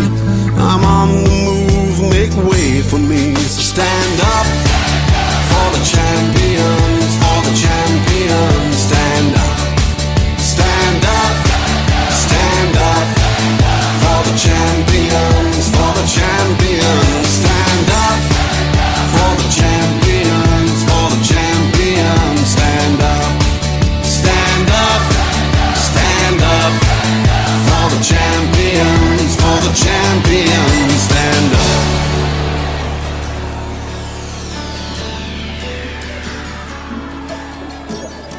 And when I fall down, I have to pick myself back up. And when I fall down, I have to pick myself back up. And when I fall down, I have to pick my stand up for the champions, for the champions. Stand up, stand up, stand up for the champions, for the champions. Stand up for the champions, for the champions. Stand up, stand up, stand up for the champions, for the champions. Stand up.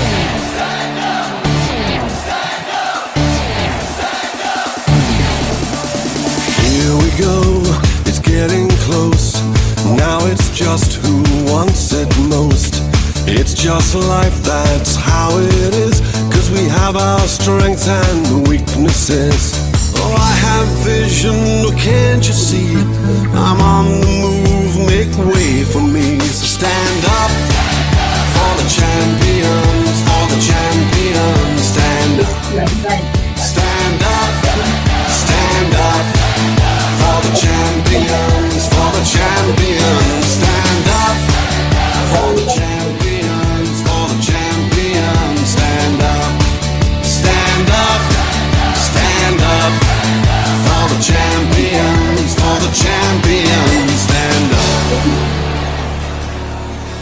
And when I fall down, I have to pick myself back up. And when I fall down, I have to pick myself back up. And when I fall down, I have to pick myself back up. And when I fall down, I have to pick my stand up. For the champions, for the champions, stand up. Stand up, stand up. For the champions, for the champions, stand up. For the champions, for the champions, stand up. Stand up, stand up. For the champions, for the champions, stand up.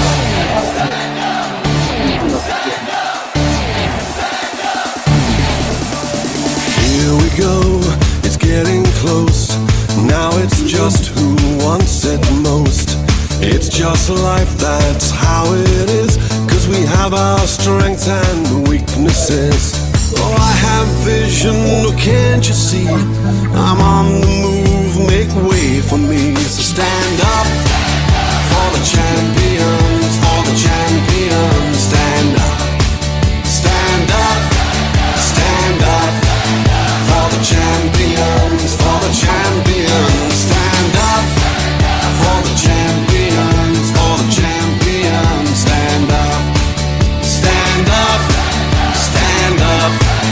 For the champions, for the champions. Stand up.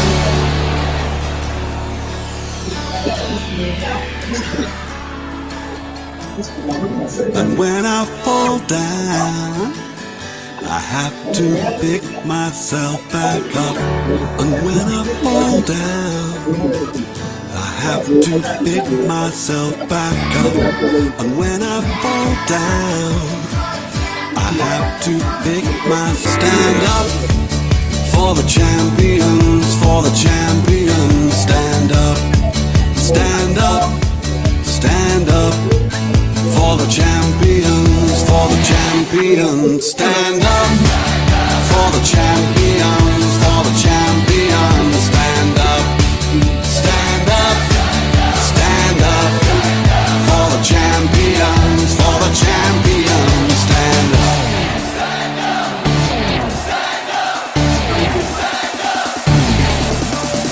Here we go, it's getting close.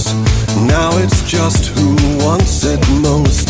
It's just life, that's how it is. 'Cause we have our strengths and weaknesses. Oh, I have vision, oh, can't you see? I'm on the move, make way for me. So stand up for the champions, for the champions. Stand up, stand up, stand up. For the champions, for the champions. Stand up for the champions, for the champions. Stand up, stand up, stand up. For the champions, for the champions. Stand up.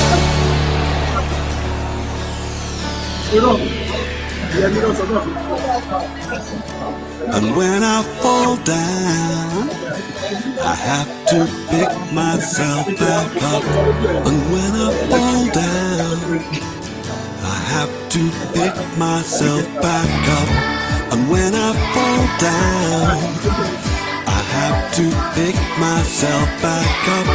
And when I fall down, I have to pick my stand up. For the champions, for the champions. Stand up, stand up, stand up. For the champions, for the champions. Stand up for the champions, for the champions. Stand up, stand up, stand up. For the champions, for the champions. Stand up.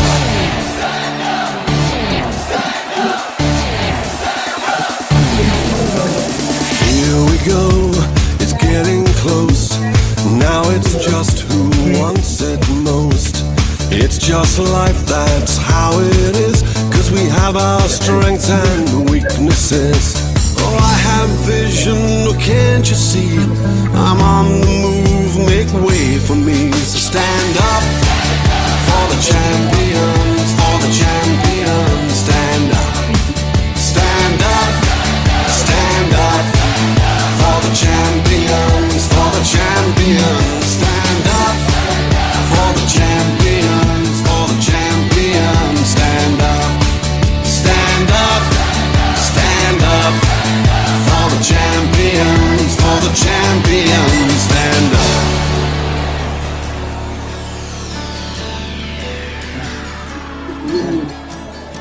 And when I fall down, I have to pick myself back up.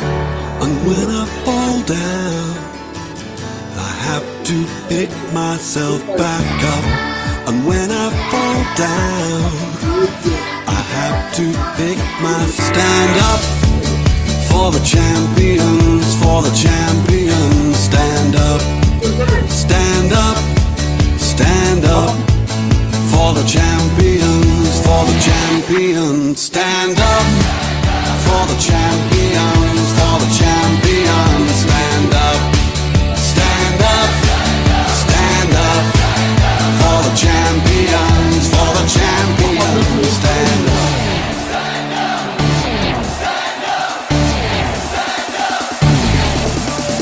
Here we go, it's getting close. Now it's just who wants it most. It's just life, that's how it is. 'Cause we have our strengths and weaknesses. Oh, I have vision, oh, can't you see? I'm on the move, make way for me. So stand up for the champions, for the champions. Stand up, stand up, stand up for the champions, for the champions. Stand up for the champions, for the champions. Stand up, stand up, stand up for the champions, for the champions. Stand up.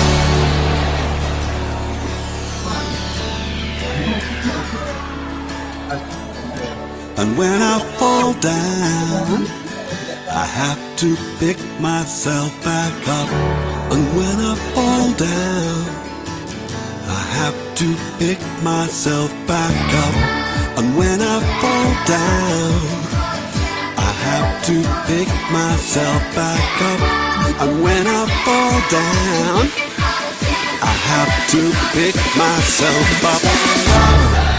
Stand up for the champions, for the champions. Stand up, stand up for the champions, for the champions. Stand up, stand up, stand up for the champions, for the champions. Stand up, stand up for the champions, for the champions. Stand up, stand up for the champions, for the champions. Stand up, stand up for the champions, for the champions. Stand up.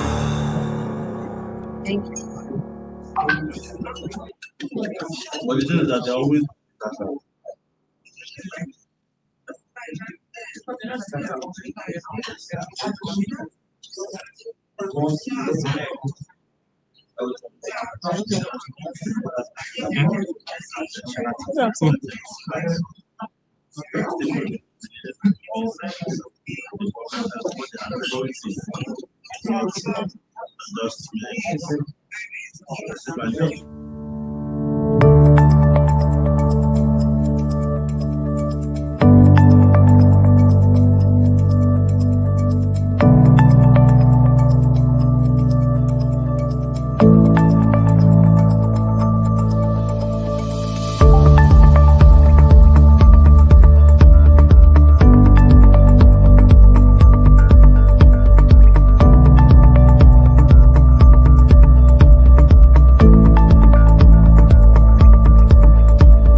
this technology can contribute a lot to revamping our industries, contribute to food security.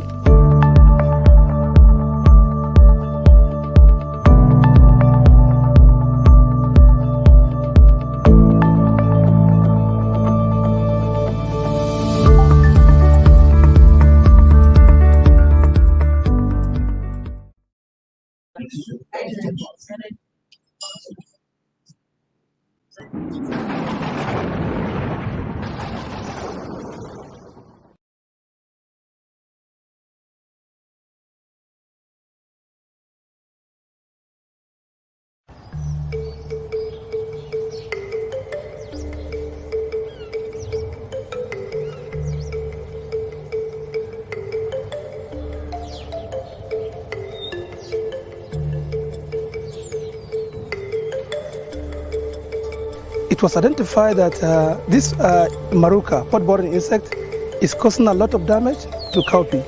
And this one is more pronounced of prevalence in Africa. If the insect feeds on this new cowpea, which is improved genetically, the insect dies immediately, and so it will not survive, talk less of shedding other generations of the insect.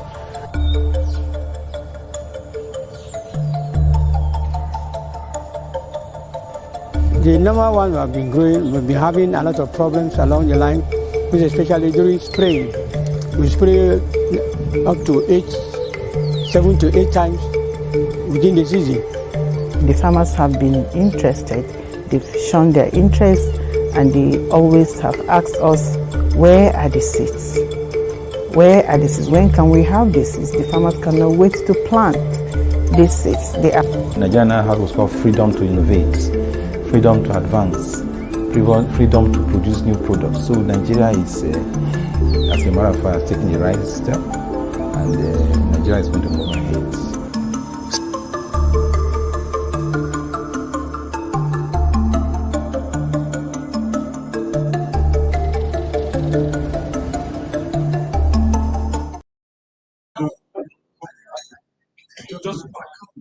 And then when you see the when you do that,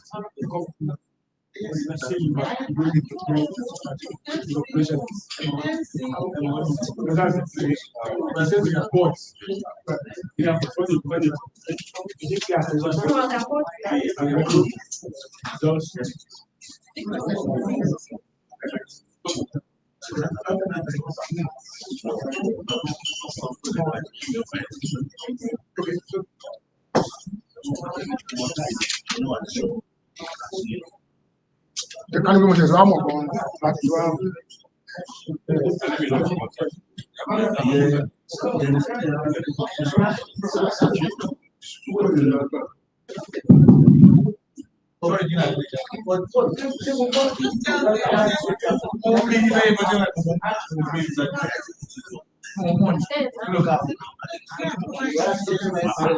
Okay. Can we please quickly round up the key bullets so we can continue?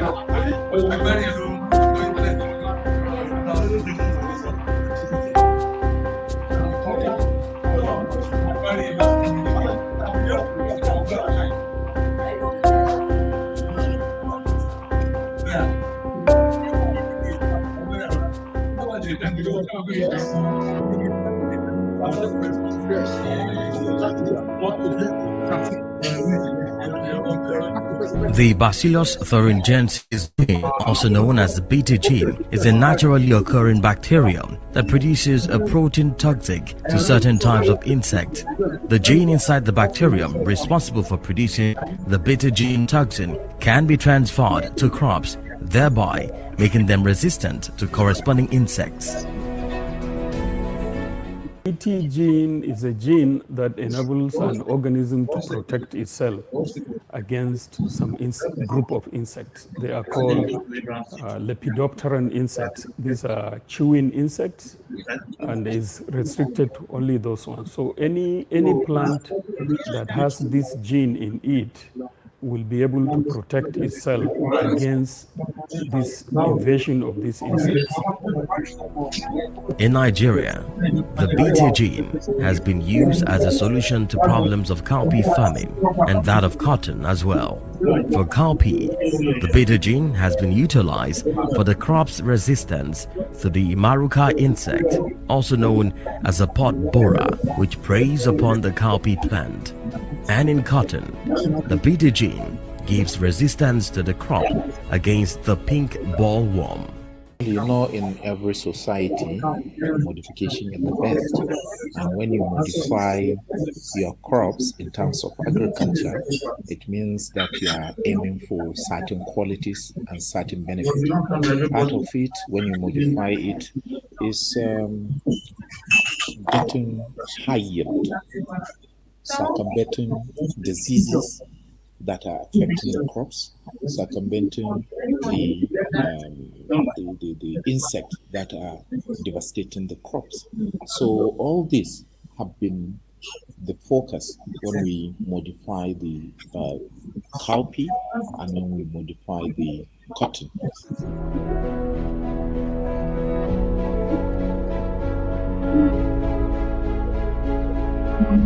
The integration of the Bt gene into cowpea and cotton production in Nigeria stems from the gross damage incurred by farmers of the two crops for years. In the case of cowpea, the destruction caused by the Maruca's infestation of cowpea plant results not just in reduction of yields, but also the quality of harvest, as losses could be up to 80% in severe cases.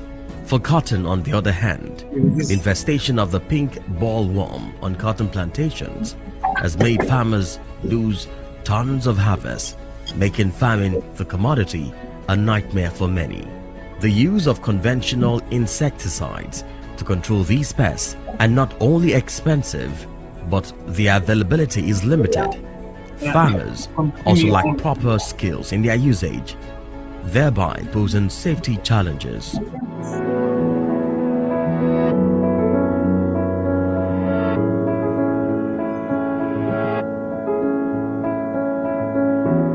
This narrative began to change in 2018 with the National Committee on Naming, Registration and Release of Crop Materials, also known as the Varietal Release Committee's approval for the commercial release of two Bt cotton varieties. The approval for the commercial release of the Bt cowpea variety followed shortly in 2019. Reduction in the insecticide spray and then high yield, inducing high yield. A round of applause for her.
My DG CEO, Professor Abdullah Mustafa, my DG CEO, my sister, Dr. Agnes Asangwa, DG CEO MDME, and Mr. Michael Simiri. I think Francis is in absentia. All the senior editors in the house and the reporters and the cameramen and other paparazzis here, distinguished invited guests. I say good afternoon. Is it afternoon or morning? Okay, good afternoon to you all. I'm super excited to once again here in Lagos to engage with the senior editors. I think the last time we engaged with the reporters, and today we are here to engage with senior editors in Lagos. Really nice. At least we're here to update you with information, what's happening around GM crops in Nigeria and the technology at large. The topic of my presentation this afternoon is the status of agricultural biotechnology in Nigeria, which is all about the happenings, around GM crop, the development of GM crops in the country, and the types of crops, and at what stage they are, and all. So, Abraham, can you move?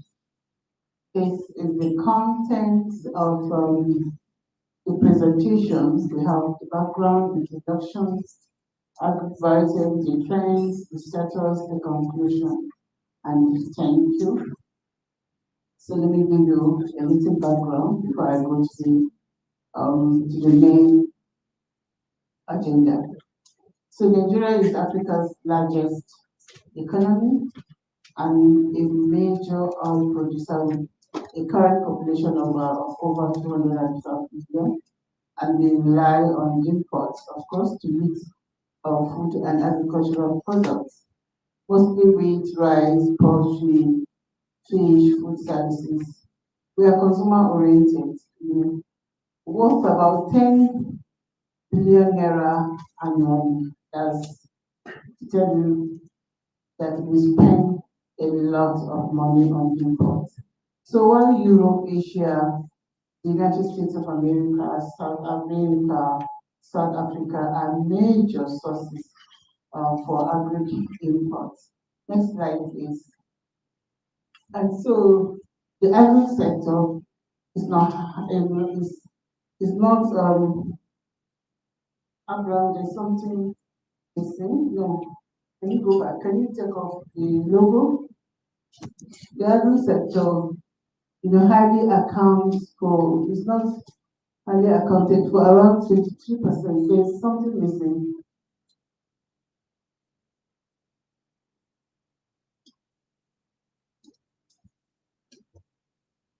All right. The agri sector is not highly developed. That we know, and it accounts for around 22% of GDP and employs roughly 35% of the population. So if it becomes fully developed or highly developed, you can just imagine the percentage of GDP that it will account for, much more than 23%. So over the decades, successive governments have initiated policies to grow Nigeria's agri sector, but the country remains a net importer. We even import to, you can imagine that, importer of food and agri products. So lack of infrastructure, absence of effective policy formulation and implementation, insecurity, as well as the negative impacts of climate change continue to impede Nigeria's agricultural growth. Next slide.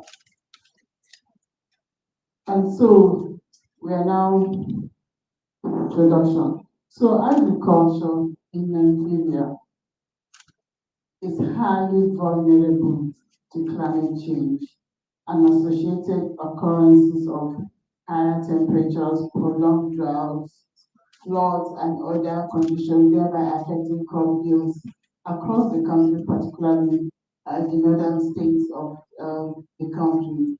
All this, the drought, the prolonged drought, the floods, all the harsh conditions that we're experiencing is as a result of the climate change effects.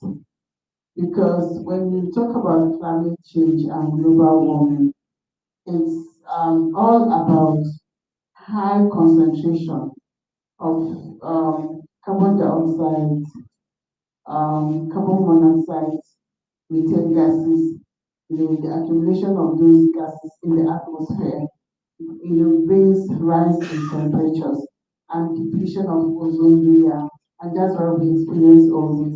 So biotechnology offers new tools for increasing agricultural productivity. It holds a great promise. It has high potential. But before we realize this potential, we have to understand technology first. So, protecting food crops from climate change, such as heat, floods, and droughts. So, in 2001, Nigeria established the National Biotech Development Agency to promote, commercialize, and regulate biotechnology. I mean, not really regulate, just to promote, carry out research and development, and coordinate, facilitate, biotechnology activities. Regulation is actually for NDMA.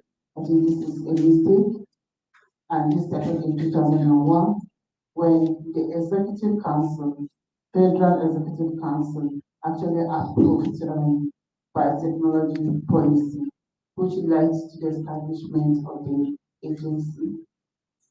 Next slide, please.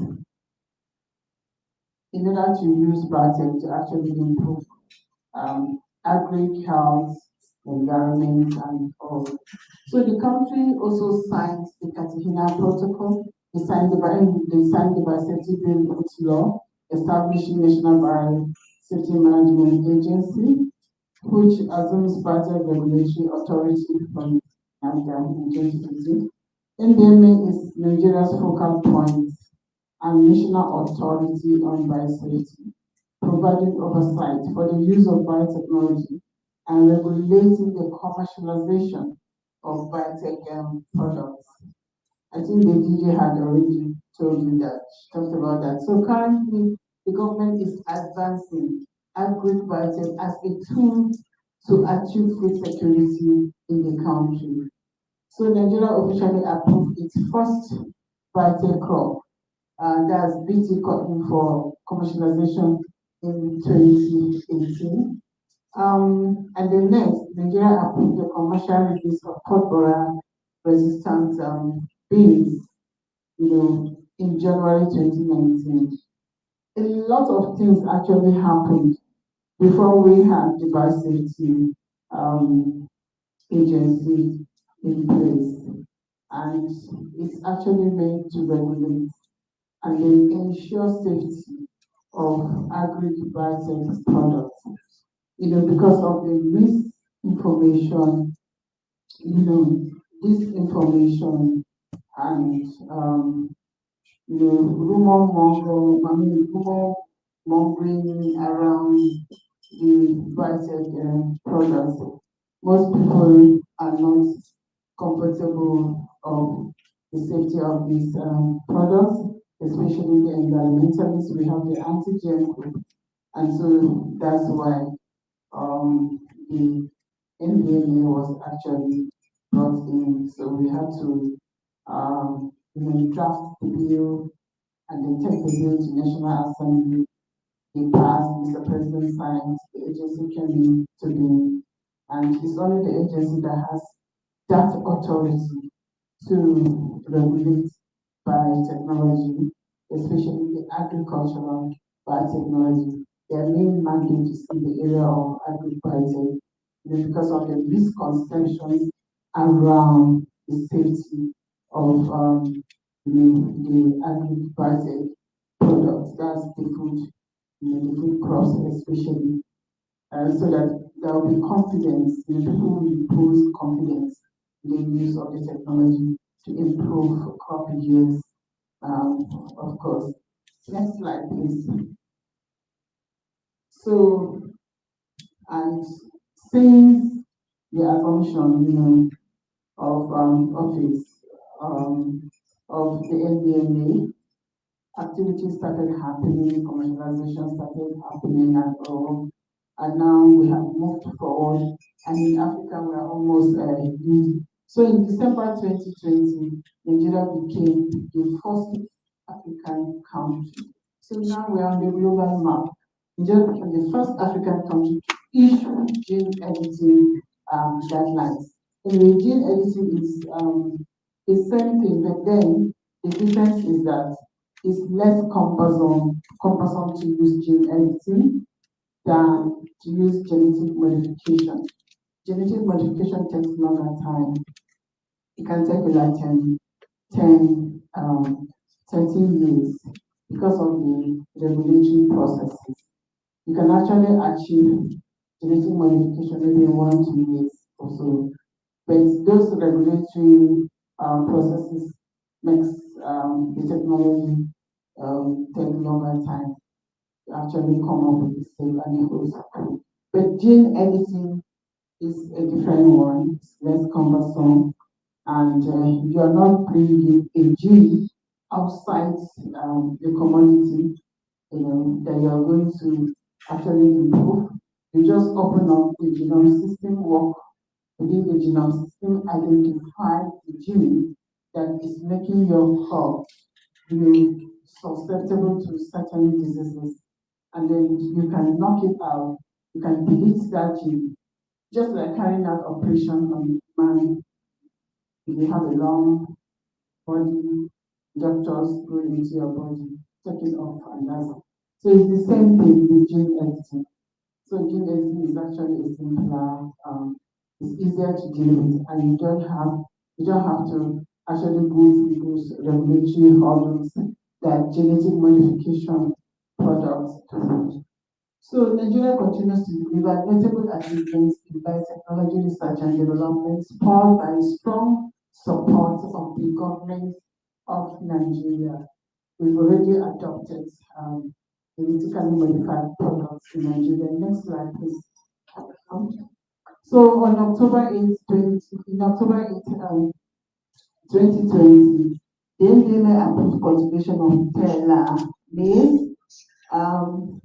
Cultivation does not mean commercial cultivation, but that farmers can have them on their field to see if the gene that has been incorporated in the maize works, because it's actually a start trait product. We have like gene for drought tolerance, we have gene for insect resistance. So it resists the fall armyworm, and then it also becomes drought tolerant. So it's been deregulated. That's what the technical term is. So the permit was issued to the Nigerian Institute for Agricultural Research, that's IAR. With this release, the IAR was permitted to conduct multi-locational trials. That's trials on farmers' field.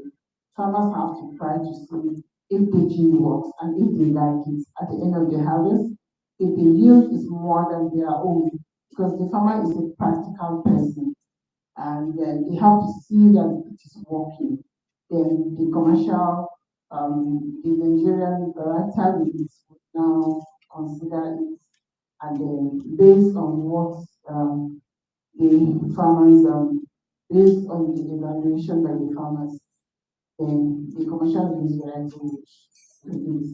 So presently, what's happening is evaluation, multi-locational trials are going on in more than 10 states in the country. So let me just give you GM updates. That's updates on the crops that we are working, other crops that we are working on. Considering the uncertainties of the number of GM crops in the Nigerian market, it is very important to give this update on the status of GM crops in the country with precise threats and then approval status. Next slide. This is not really showing well. Disease-resistant potato.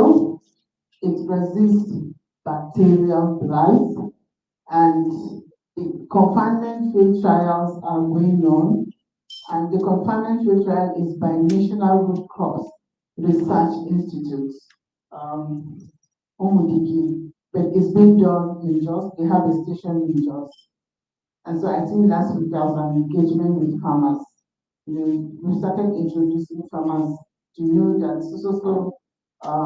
evaluation trials are going on in Plateau State, and this is it because they have been fighting with that bacterial blights, and it devoids them of having access to high yields. And so the potential yield of this is 4 to 8 tons per hectare. So you can see the difference. It's very high in yield. By the time we have this out, I think the farmers in Plateau will smile. And of course, this can actually stabilize prices once this comes on. The next slide, please. It's just giving me an opposite. So this is the Vital Plus. This is cassava. And the cassava is also, the CFC is also carried out by the National Red Cross Research Institute. And the cassava is resistant to what we call cassava brown streak disease. This disease is more common in East Africa. It's not yet in West Africa, but we are having it in case it comes to West Africa. Okay, and then it's also resistant to cassava mosaic disease. That one has been very prevalent in West Africa.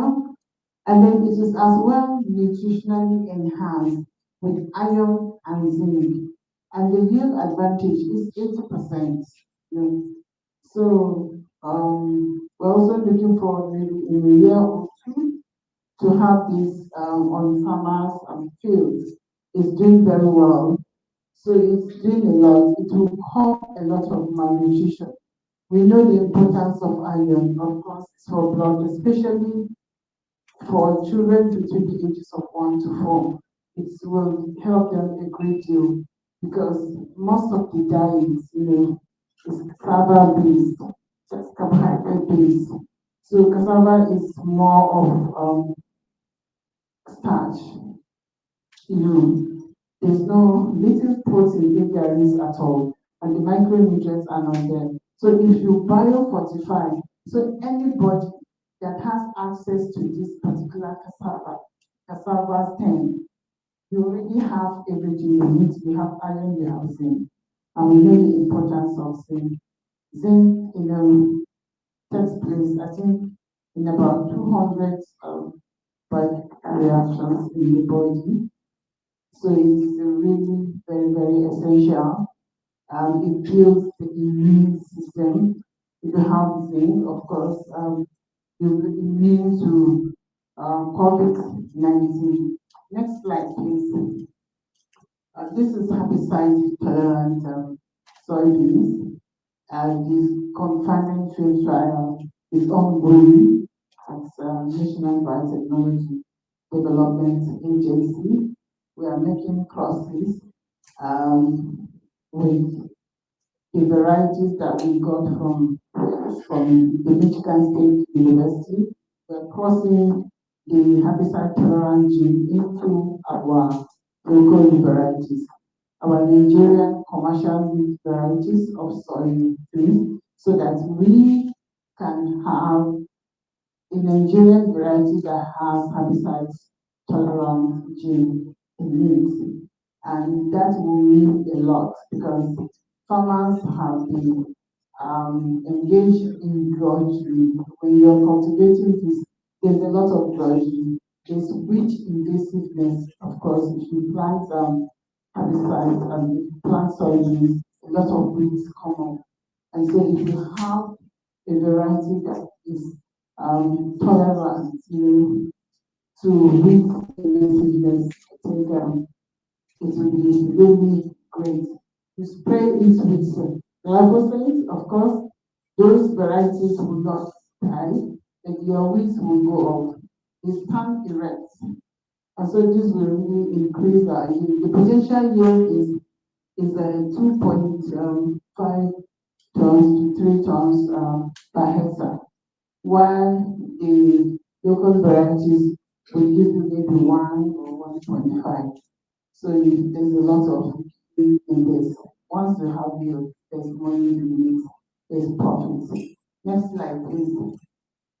So we have the nitrogen use efficient rice.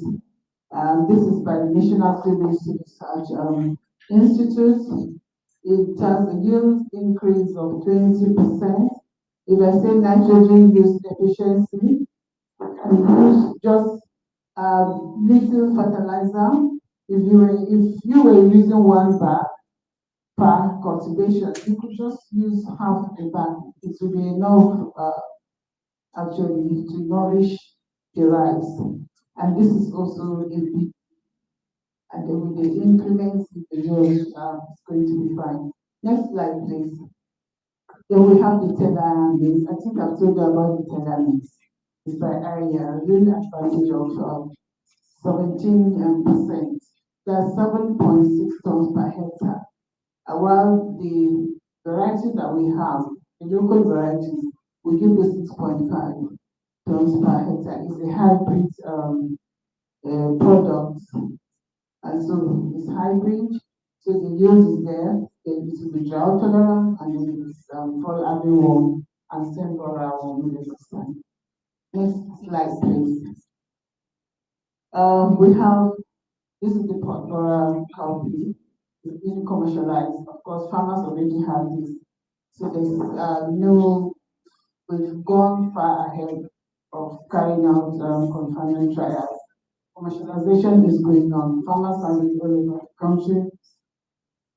Is the black-eyed beans that is actually improved, and the yield advantage is 2.9 tons per hectare, while the local one gives you 350 kg.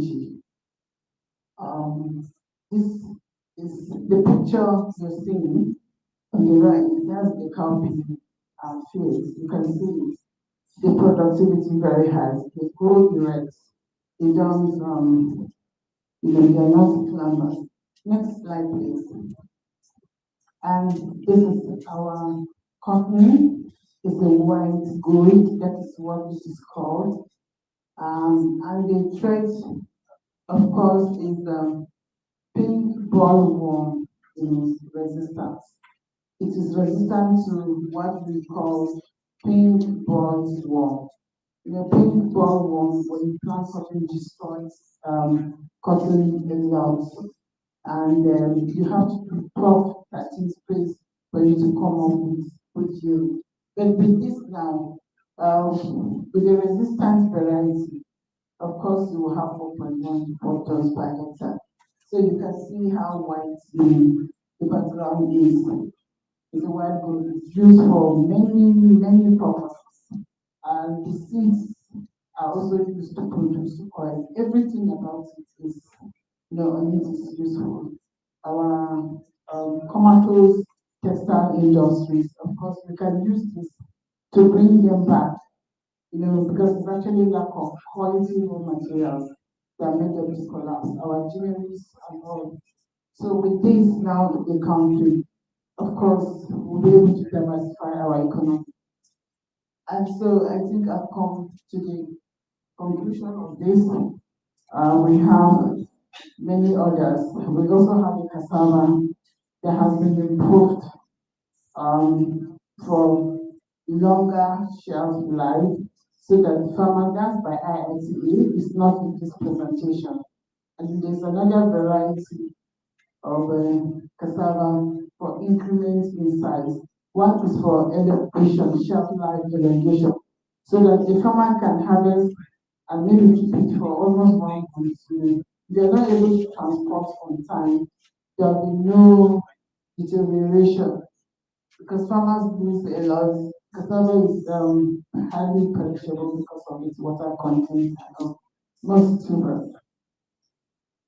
So, with the current state of emergency declared in the food and agricultural sector of Nigeria, the integration of biotechnology tools into the Nigerian agriculture becomes a necessity. because the president has declared emergency in the area of food security. And so with biotechnology, I think we can reach the promised land on time. So it is expedient to know that agribiotech alone is not going to be an all-sufficient, please go back, an all-sufficient approach.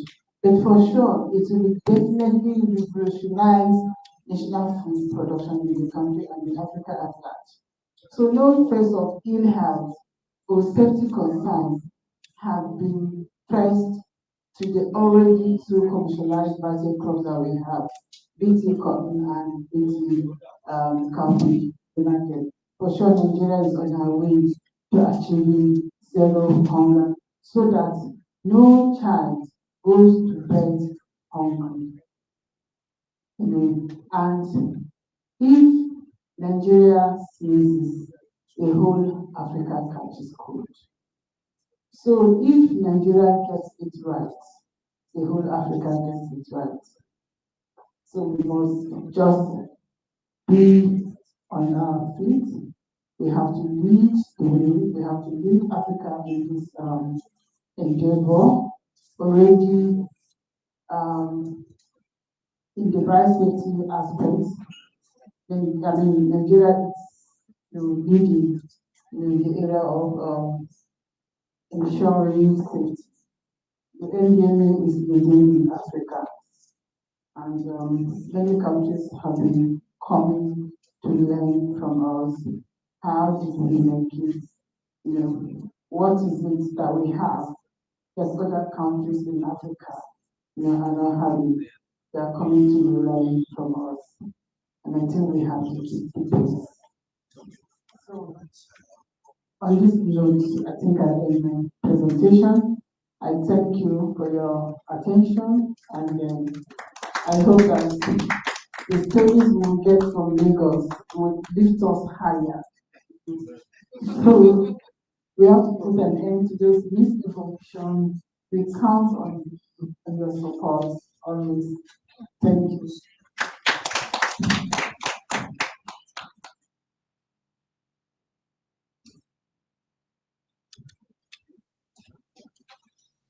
Thank you very much, Ma. That was insightful. Like you said, with the application of biotechnology, Nigeria will reach its promised land on time. Thank you very much, Ma. Another round of applause for her. So on our agenda, the next presentation will be on regulatory framework for biotechnology in Nigeria, progress, challenges, and opportunities.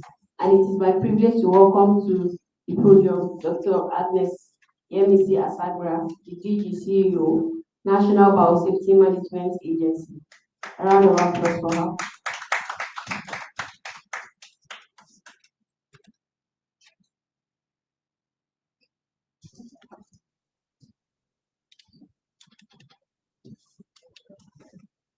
We'll take comments and questions after the presentation.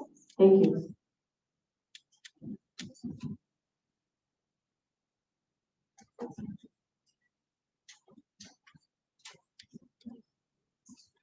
Thank you very much. Thank you once again, Professor Abdullahi, DG, CEO of NAFTA. Dr. Francis is not here. Dr. Rose, thank you. And Mr. Declan, you're welcome. And all the senior editors, all the reporters, ladies and gentlemen. So I just want to give you a little brief about the regulatory framework for biotechnology in Nigeria, how it progressed, the challenges, and also the opportunities. Next.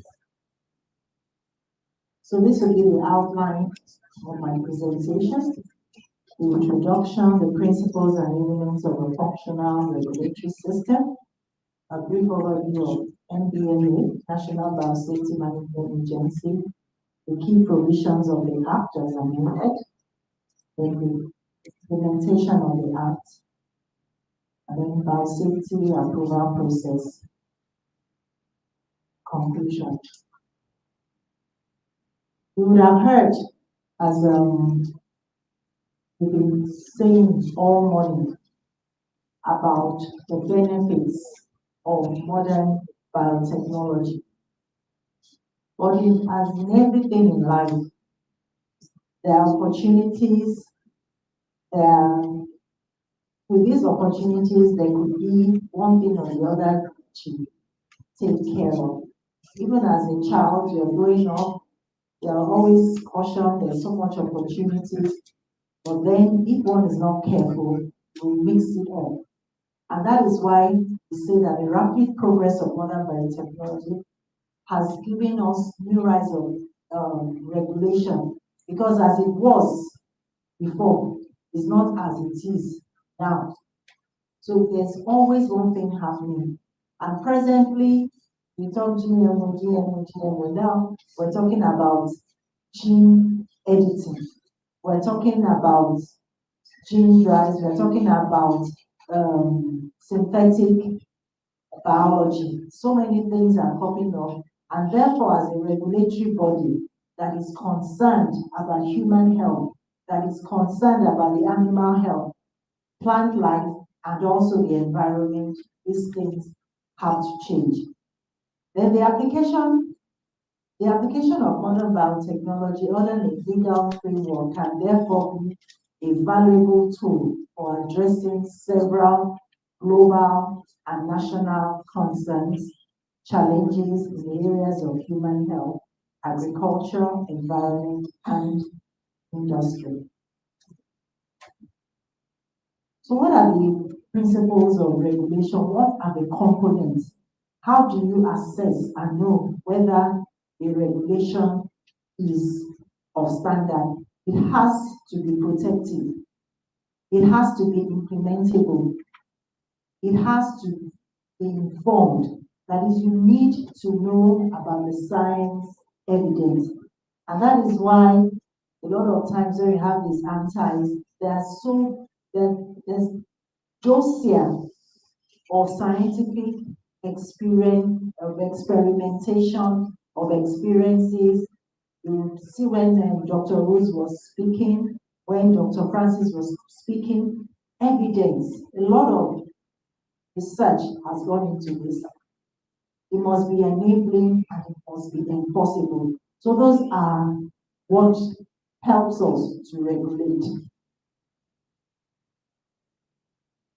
So what does a functional regulatory system comprise of?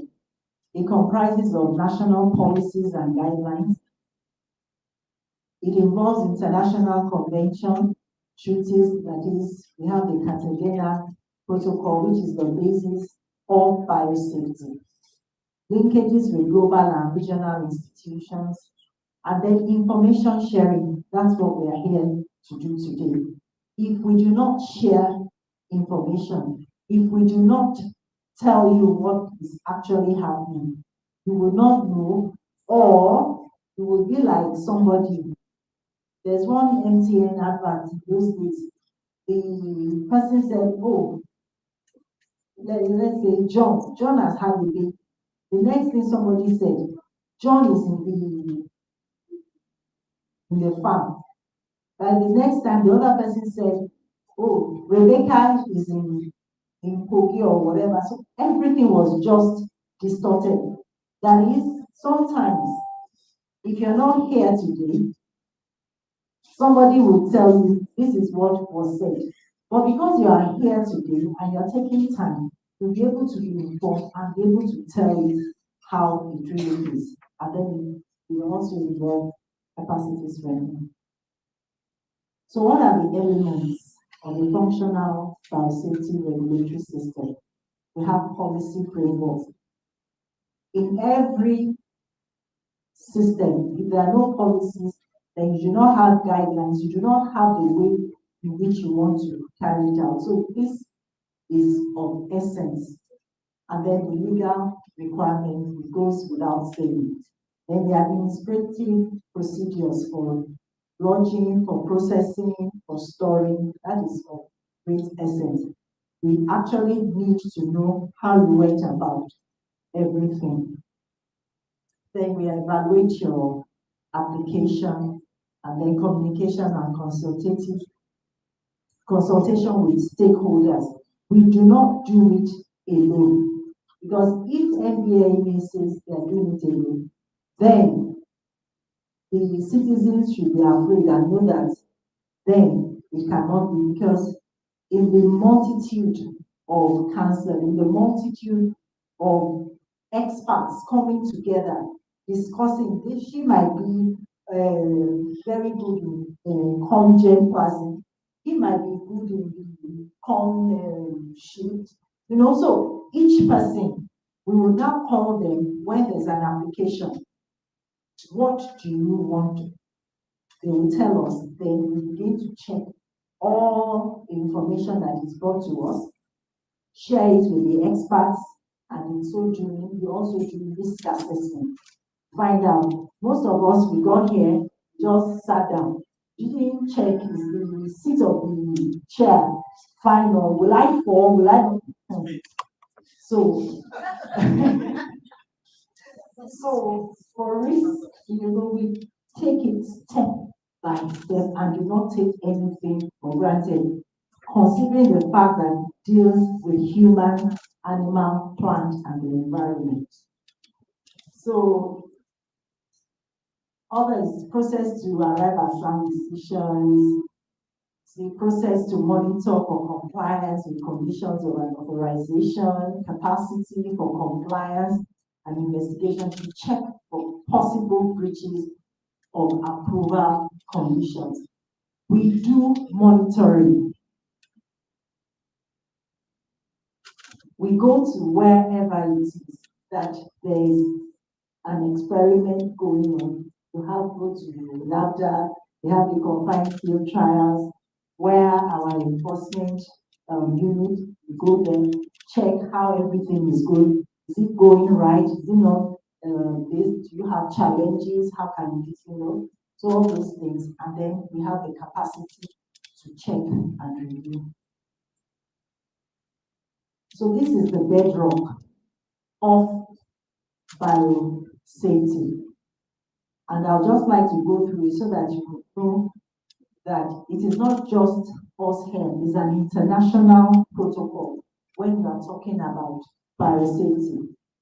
And in Article 8G, it says, establish or maintain means to regulate, manage, or control the risks associated with the use and release of living modified organisms resulting from biotechnology, which are likely to have adverse environmental impacts that could affect the conservation and sustainable use of biological diversity, taking also into account the risks to human health. You see, it's very important, and therefore, in National Biosafety Management Agency, we are concerned about the health of Nigeria. It's like they have put the lives of people into our hands concerning genetically modified foods, that are you going to give them what is right? And we are bounded also by the Act. So that's a copy of our Act. It's also available on our website. I will share that at the end of the presentation. So what's our mandate? Can you go back? So we had one in 2015, but it was amended again from 2019. So what's our mandate? To provide a regulatory framework, institutional and administrative mechanisms for safety measures in the application of modern biotechnology and emerging modern biotechnology. Like I said, keeps new innovations keep coming up. In Nigeria, we review to preventing adverse effects on human health, animals, plant, and environment, and also to put measures in place to ensure biosecurity in Nigeria. So, what are the key provisions of the NBMA Act as amended? We have to put in place these things, amongst other things, which we do. People apply for permits, public display of application. We always do that. Public hearings, so the public is invited when there's a permit, when there's something that a request for permit. We have public hearings, we disclose information, then we know the procedure for granting the approval, and then revocation and review of applications. Then risk assessment and management, then offenses and actions.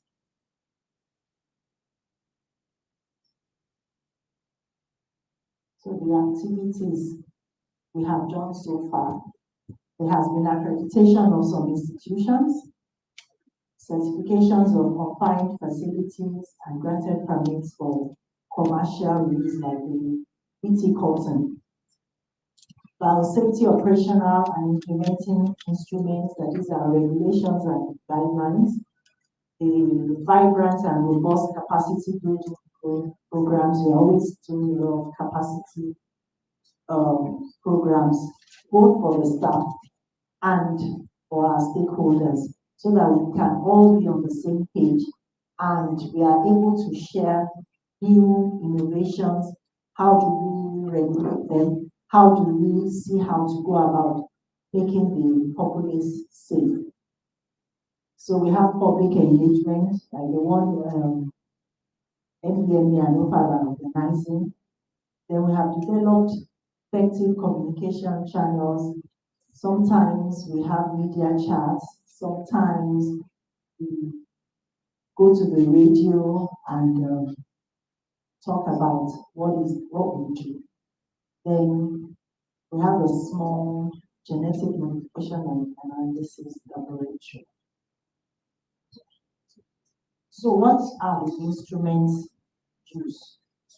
Because in anything we do, we need to have the operating manuals, what it is that guides you, what it is that you are held by, what it is that somebody will say, oh, I did this, how come this is not? And then we have all this. We have our Biosafety Act, we have our guidelines, we have our biosafety manuals and forms, we have our regulatory instruments, we have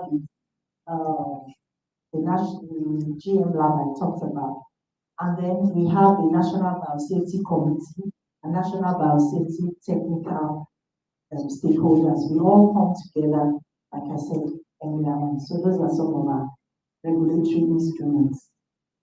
So some of our actions and what we do.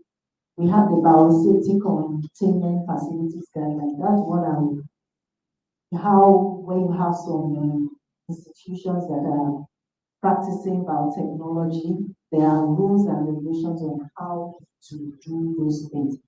Then we have the application administrative guidelines if you want to get them. Then the application processing manual. Then we have the management information guide. We have the emergency response strategy. We have also guidelines on importation of GM for food, feed, and for processing. And we also have the guidelines on food and food safety. So these are some of the latest regulatory documents we have. We have the one for gene editing that I spoke about. We have for gene stacking, stacked genes, and then the National Biosecurity Policy and Action Plan.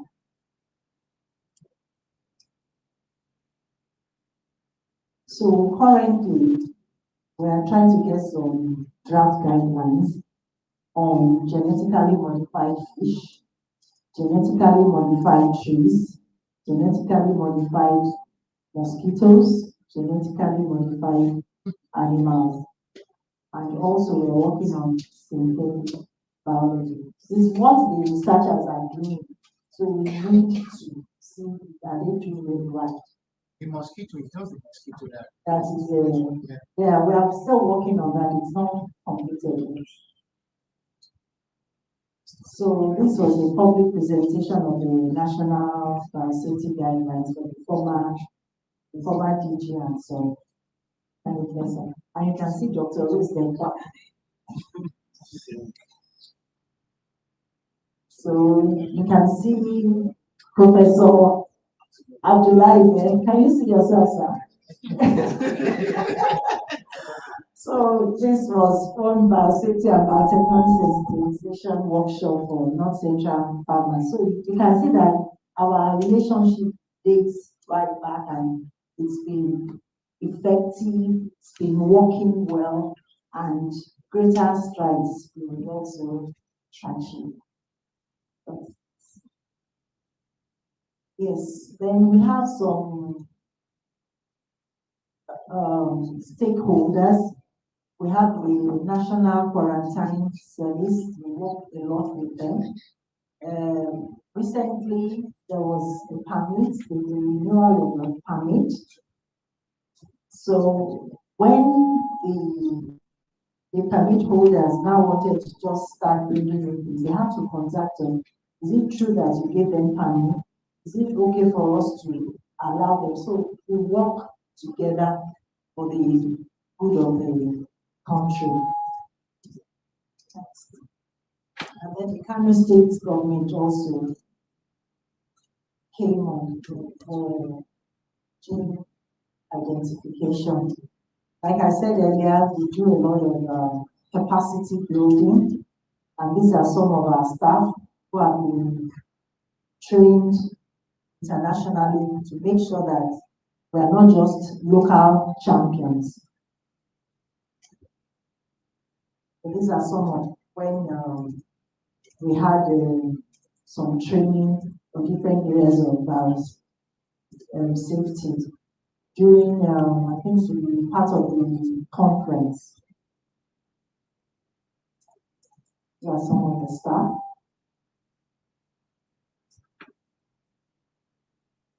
So, National Biosafety Management Agency, we are leading so many other countries come to Nigeria to ask, how is it that you're doing this? So we've been able to, some countries have come, like I will talk about that later. But because of who we are and what we have attained, we are the chairman of the African Union of Biosafety Regulators since 2019, and also the chairman of the steering committee of the West African Biosafety Regulators Forum, and several study trips to NBAU by some African countries. Like this is one. Next, please. Yeah. So the Ghanaian team have come. There they are. Next. Then the Ethiopian, the Mozambican, they have come to learn how we do it. Next. The Burkina Faso, they have come to see how we do it. So that's just to mention a few. Then there have been some MOUs, and we have signed MOUs with about 6 sister agencies. Next. You can see that outfit. So usually when our staff, when they go out for monitoring, for enforcement, they usually dress with the top, or on Mondays, they wear the uniform.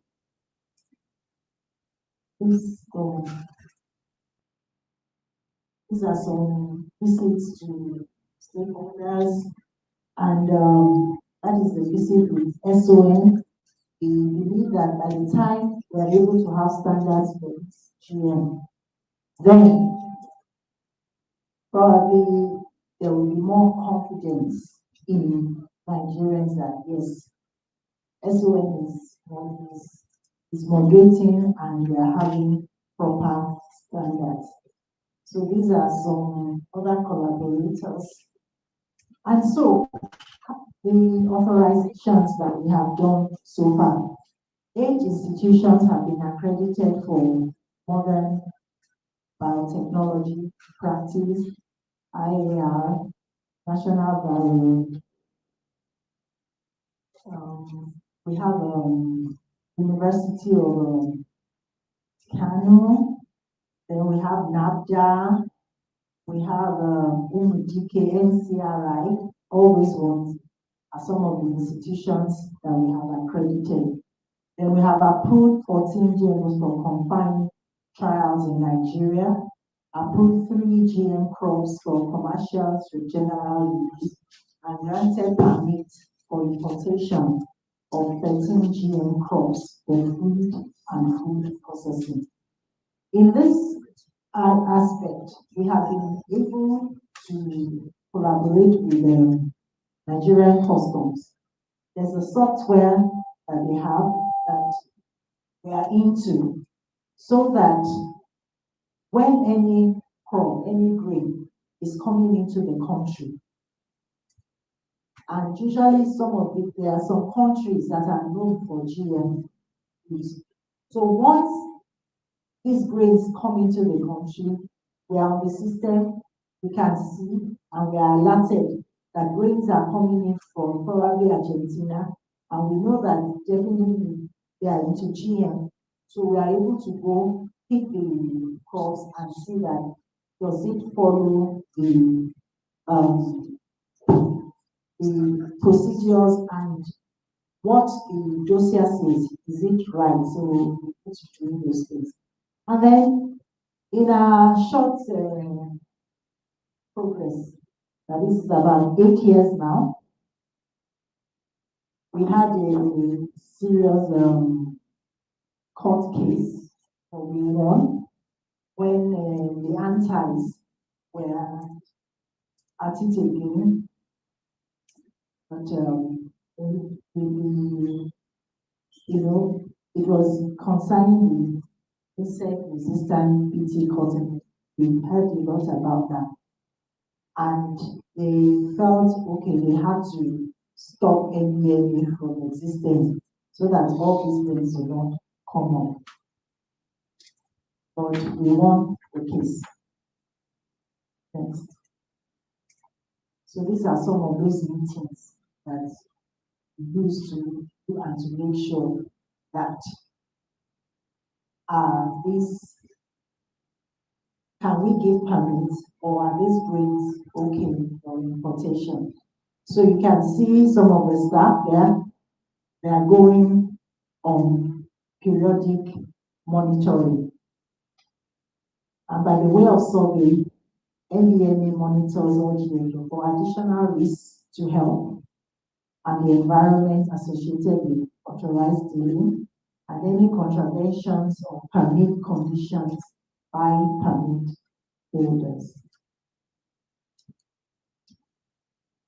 So what has the National Biosafety Management Agency activities, how is it impacted safety in the use of modern biotechnology by producing a holistic approach in the regulation of genetically modified organisms, provide an enabling environment for indigenous and foreign scientists to practice modern biotechnology. Like in NBNA, we are not police.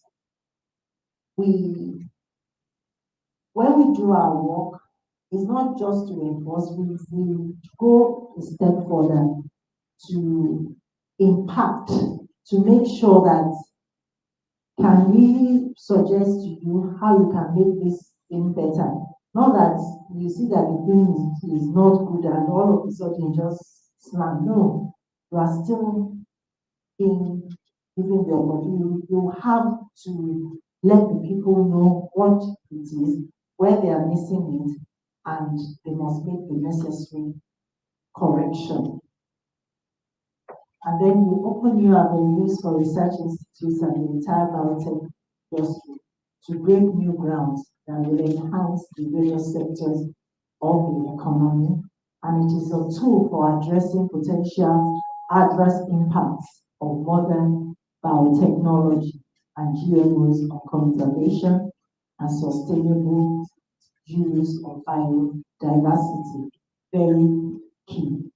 Then the government through the agency has put in place world-class systems to protect the interests of Nigerians and the environment in the application of modern biotechnology and use of GMOs.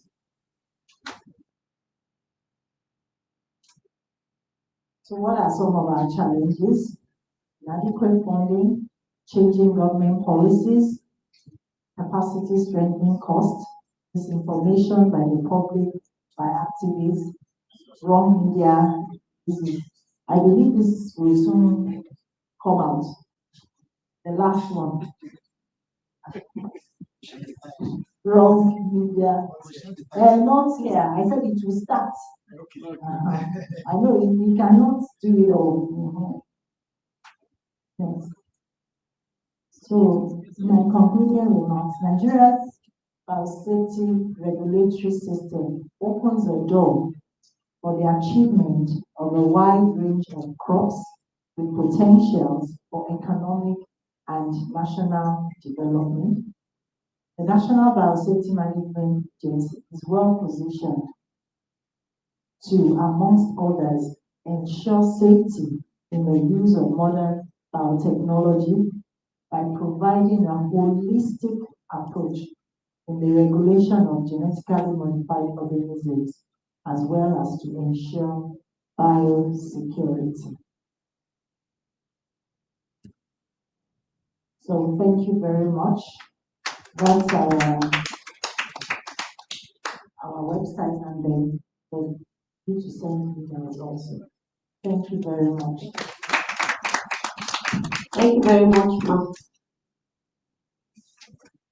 Thank you, ma'am.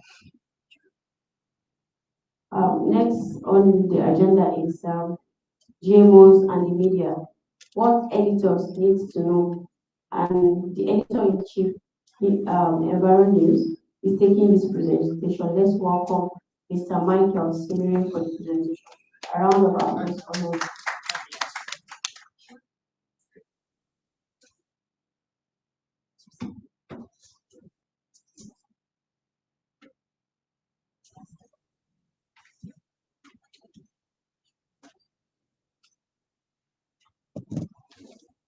Okay. The DG, NAFTA, Professor Abdullah Mustafa, DG, MDMA, Dr. Agnes Sabara, and DG, Director, NAFTA, Dr. Rose Gidado, and I stand on all the existing protocol. Thank you. My name is Michael Simiri. The editor of Environment News Nigeria is an online platform focused on environment and development, science and technology. I'm representing Mr. Declan Opanike. He's a professional colleague. We've been in Nigeria for quite some time together those days. He called me last night and said he won't be able to make this appointment and I should stand in for it. I told him, do you have a vision? He said, no, he hasn't got any. So I was forced to come up with something, not a formal presentation, but a talking point, which I will address one by one. And I want to make it an interactive session. So I might be forced to call upon anyone of us to contribute. So let's start right away. My first talking point is actually with it. Okay, the topic is what the media, what the editors to know. the topic is what the editors, JM1, the media, what the editor needs to know. Okay. My first, I have about 6 talking points here. First one says the media understanding of agri-biotechnology. How do we understand biotechnology? It's very important that we, even though we are editors, senior editors, we need to understand biotechnology. And I was very impressed when I saw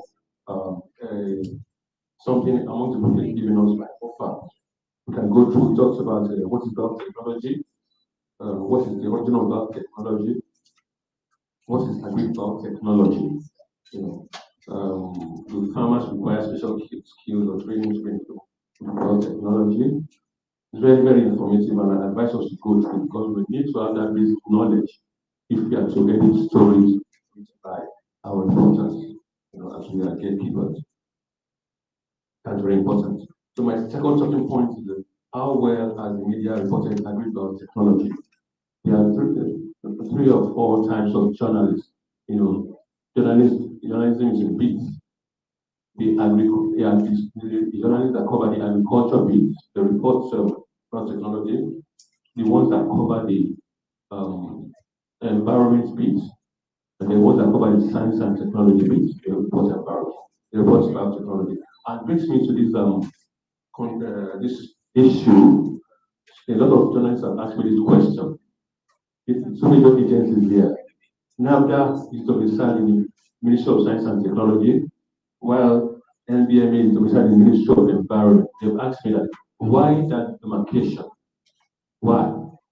Does anybody know why? Can we track it out? Because it's an opportunity for us to clarify. I'm sure some of us don't know the reason for this. Or does anybody know the reason for this? Okay. NAFDA is domiciled in the Ministry of Science, Technology and Innovation, while NBMA is in the Ministry of Environment. I don't know if you're aware of that. I want to believe I'm right. So why is this so? Several journalists have asked me that, why is this so? I've tried to answer them, but I don't think I'm satisfied them. Do we know why, or can anyone in the agency tell us why? This is an opportunity for journalists to know, because it's a session for them to know. Can anybody help us? Okay, you're asking. Yes, I'm asking. I want them to. Some don't know. Some come and ask me several times.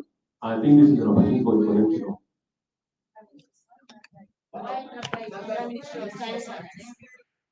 And then excuse me, can you finish? Judge your questions. Can you finish? We have interaction. So okay. I thought it's an interactive session. That's what I thought. So. Okay. No, it's not interactive. You finish your talk. I want to make it so, sir, and I said so when I started. I don't know if you. So if you don't want that way, but I chose to make it interactive because it's a learning session. Okay. Yeah. We are under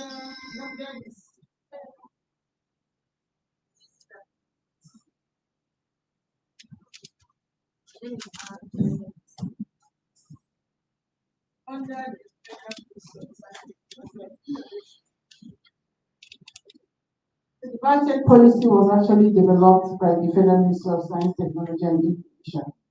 So that is where it originated, and that is where, when the Federal Executive Council actually approved the policy for biotechnology, that thing was facilitated by the ministry, and so that is why NAFDA has its seat under the Federal Ministry of Science, Technology and Innovation. So there's no way it could have moved anywhere. Then, when that was going on, but before it, let me see, no, was it just around the time Nigeria signed the Cartagena Protocol on biosafety? And that Cartagena Protocol was signed under the Federal Ministry of Environment. I think it was then. Yeah, so it was signed under that. And so it was housed under the Federal Ministry of Environment. And there was something like a biosafety unit under the Forestry Department and the Federal Ministry of the Environment. So, and later, biosafety bill was actually developed because for any member of the Cartagena Protocol or whatever, if you sign that, that country must develop, an administrative procedures and framework and what. So, and that is why biosafety bill was developed, so that an administrative mechanism and regulatory framework, everything would be implemented. The implementation actually having a structure as National Biosafety Management Agency. So what happened was the Federal Ministry of Environment refused to take that bill to the Federal Executive Council. The ministers, all the ministers then, were shying away from it. Yes, yes, I know, sir. I know why I'm saying that, because we try to move the biosafety to science and science. They refuse, yes. So that's why I'm saying that I'm explaining. So later, and we found out that for us to be able to commercialize our agri-biotech products, we needed the Biosafety Act. So we facilitated the biosafety bill process. NAFDA took the responsibility to do that because the Ministry of Environment failed on that. So when we did it, and we had it, so when the bill was signed, we wanted to bring back, because we spent our money, Science and spent his money, to NAFDA. And so we wanted to bring it to Federal Ministry of Science and Tech. And so they refused, and they asked that question, who signed the Cartagena Protocol? So, and the person that did it was still alive, one professor who was head of service. So they refused us to bring agencies to other. They said there's no way Federal Ministry of Science, Technology and Innovation can house a promotional agency and a regulatory agency under the same, that we cannot regulate and promote at the same time. And that is how we feel.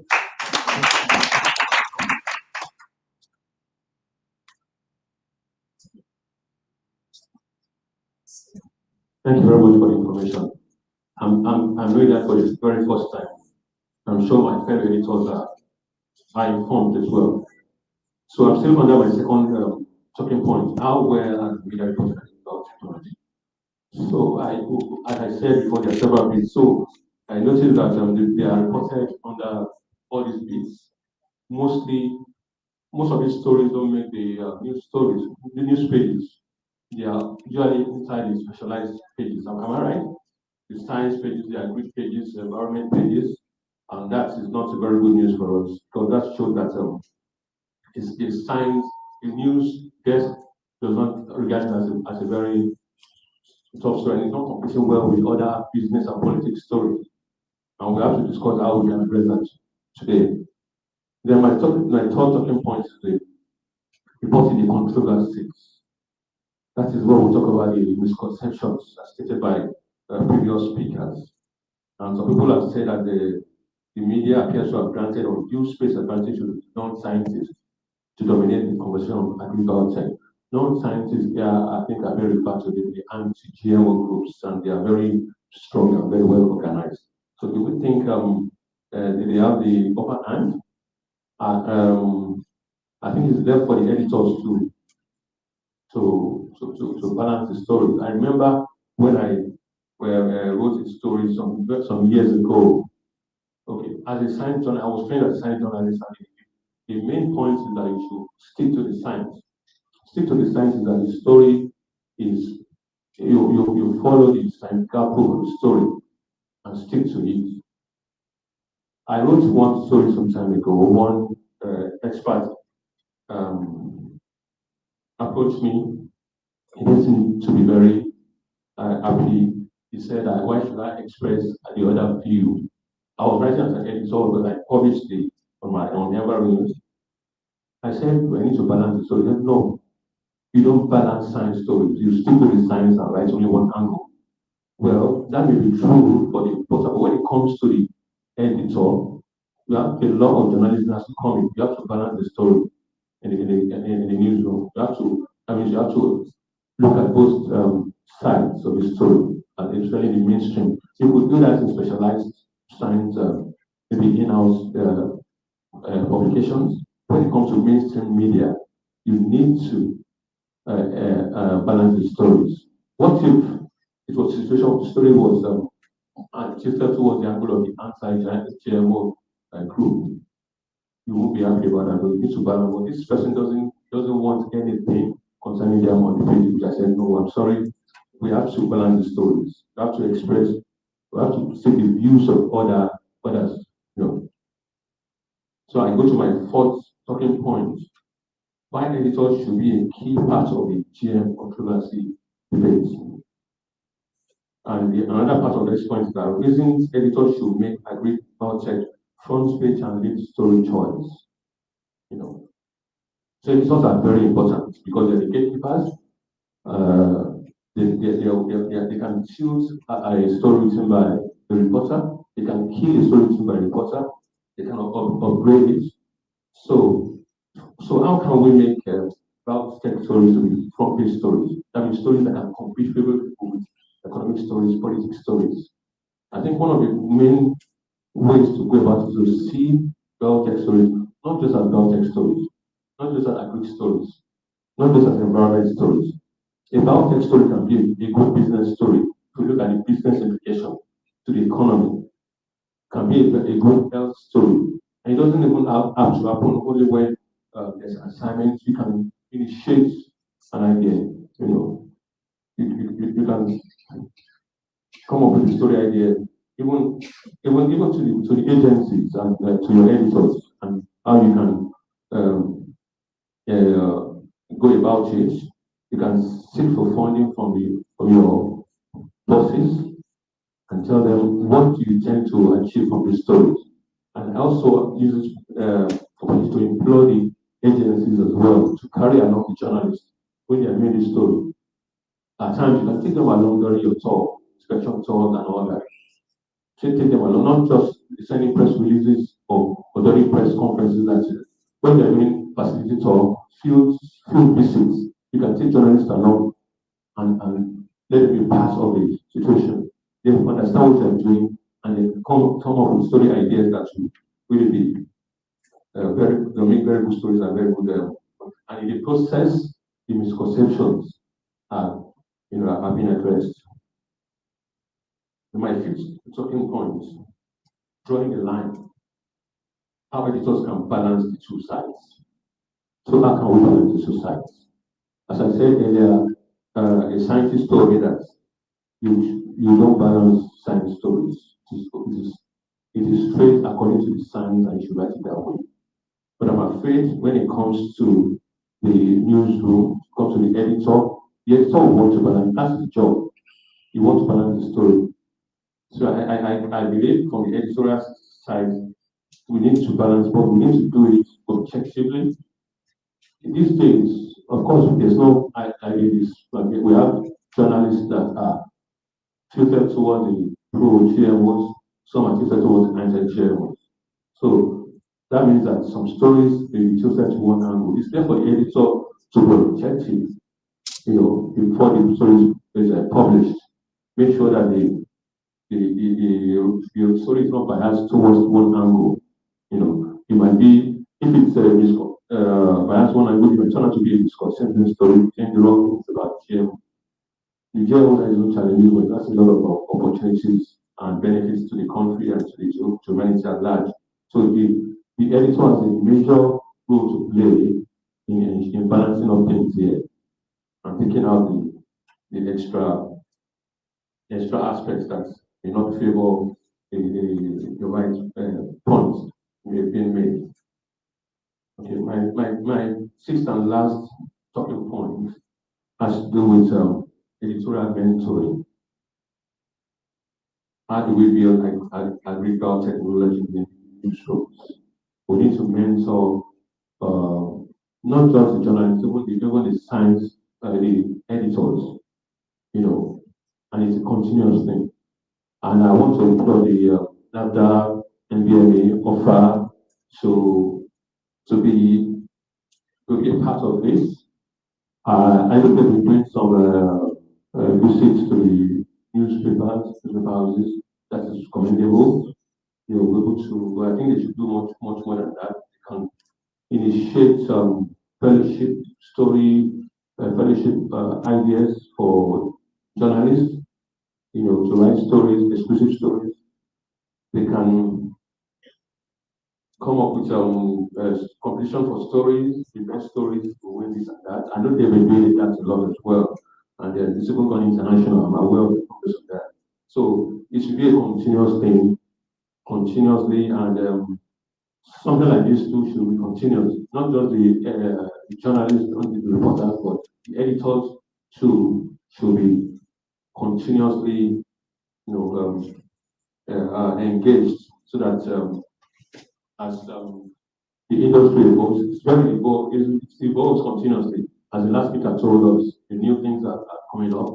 So it has to be a continuous process to let them know the new changes, the new scientific innovations in terms of biotechnology, so that when anything comes to their desk, they'll know how to handle it and ensure that the stories that come out are not dealing with misconceptions, they're objective, and they are impactful. I think I'll stop there. Yes. Thank you.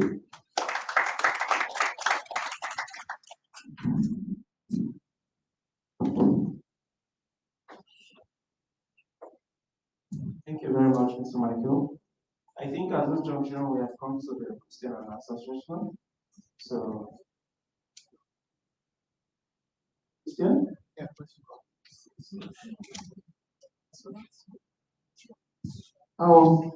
my name is Daniel H. Explanation. When Dr. Francis was speaking on under the team product stewardship, he mentioned things like issues like breeder, improve, certified founder seed, foundation seed, yes, hybrid then GMO. I will really want an enlightenment so that we know where we draw the line from when a seed graduates from foundation and all that. And then what are the distinctive advantage of these categories? That's no, and what condition at what condition should this thing be protected? Then Dr. Rose was talking about updates in the sector. I want to find out what has happened to wheat. We've had a lot of varieties of wheat, but you still have issues of millers complaining that we don't have something that fits the description of a winter wheat, so that some of this wheat we have locally cannot fit into their production process. So what has happened in that area? Then lastly, I want to, for the sake, so that we don't have the conceptions, we now have a safety agency, we have biotechnology agency too. What are the limits that in terms of regulation, apart from the safety agency, does the biotechnology agency also have some aspect of regulation? Do any form of licensing? I want don't want a situation that we have like NAFDA, SON. Sometimes you don't understand which is which, so we need clarity on this. Thank you very much for your question. I think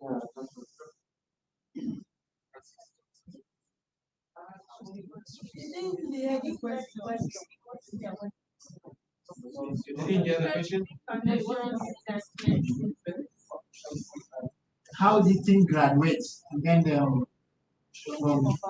and all that, because sometimes we don't really understand what is the difference between hybrid and GMO. So it's an issue. Yes.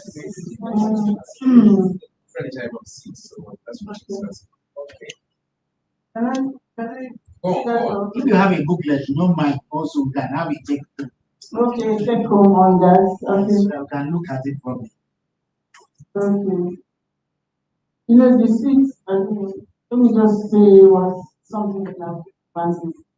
You asked about wheat, that what has happened to wheat, that the wheat we have in Nigeria does not meet the standard of either the bread makers, the quality.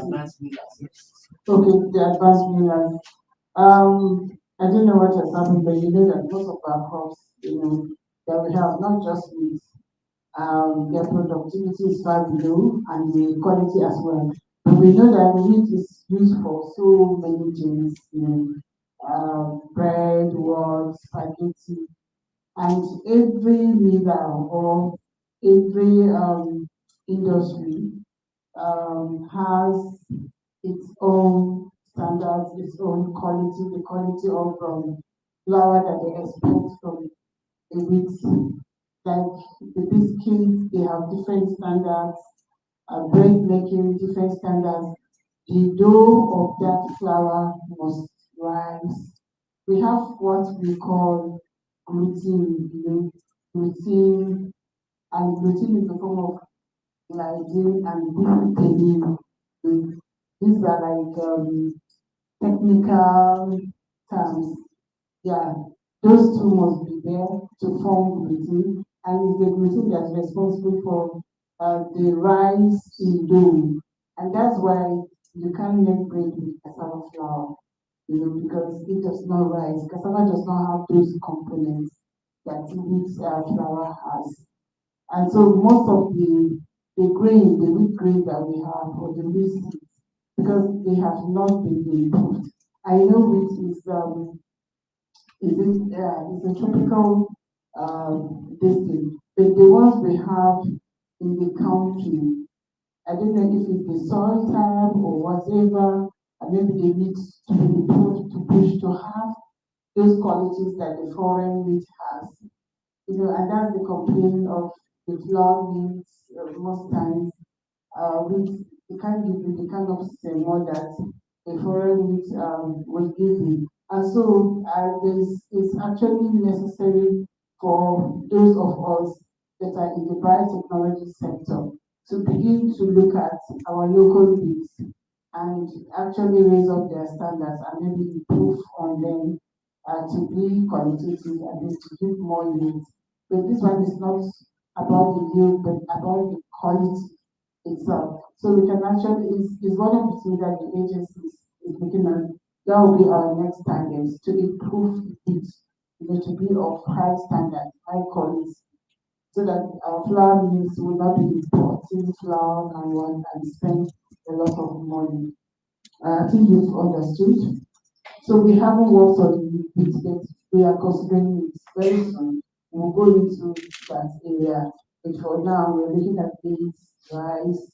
Rice is a staple that every household in Nigeria eats as. And that's same with beans. So sorghum, wheat will come very soon. We have to look at those areas and see how we can upgrade them. Then I think for foundation, well, Francis will talk about, but foundation seeds, we have breeder seeds first. That's the first one, because it's the breeder, especially the breeders that develop that particular crop, is the breeder seed. From the breeder seed, then it goes to foundation. And I think the foundation is the seed that is developed by the institution that is responsible for the improvement or the development of that crop. And then from foundation seed companies take up the foundation seed, plant seed, and then come up with certified seeds. And the certified seeds are what the farmers buy. So Francis, you will throw more light on this. And the seed council also comes in. They're actually the ones who certify those seeds and make sure that the seed is that's the right seed. It's homogeneous, it gives you what you're supposed to get. It's not a fake seed because we have fake seeds. So farmers are actually advised to go for the certified seed so that the seed will be viable. You have to ensure that that seed is viable. when the farmer plants it can germinate, give you maybe 90 to 100% germination.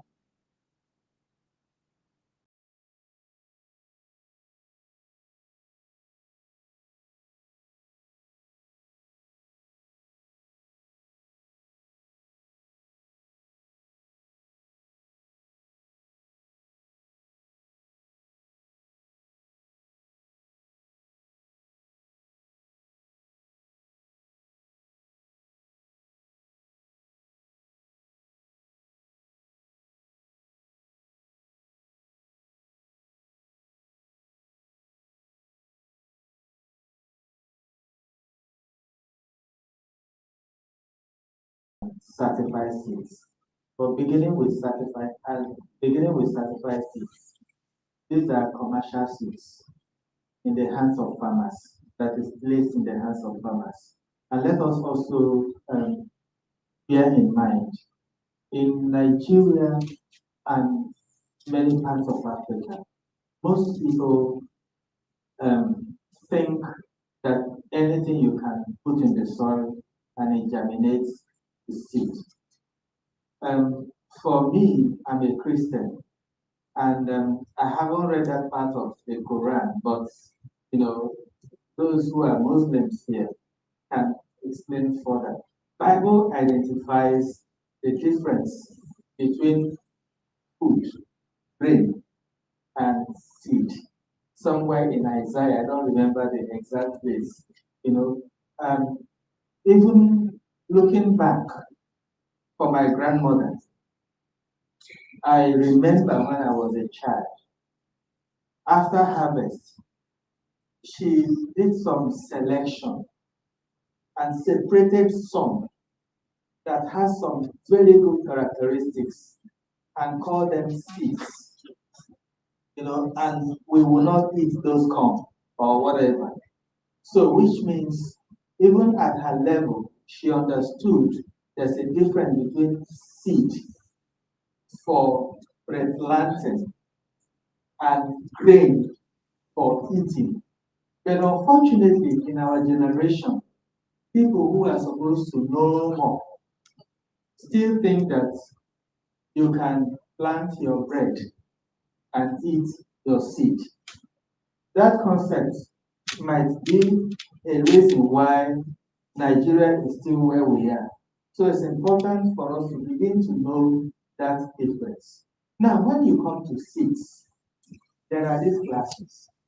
And what makes them seeds is the effort that go into generating them, the effort, the tenacity, the carefulness that makes it good.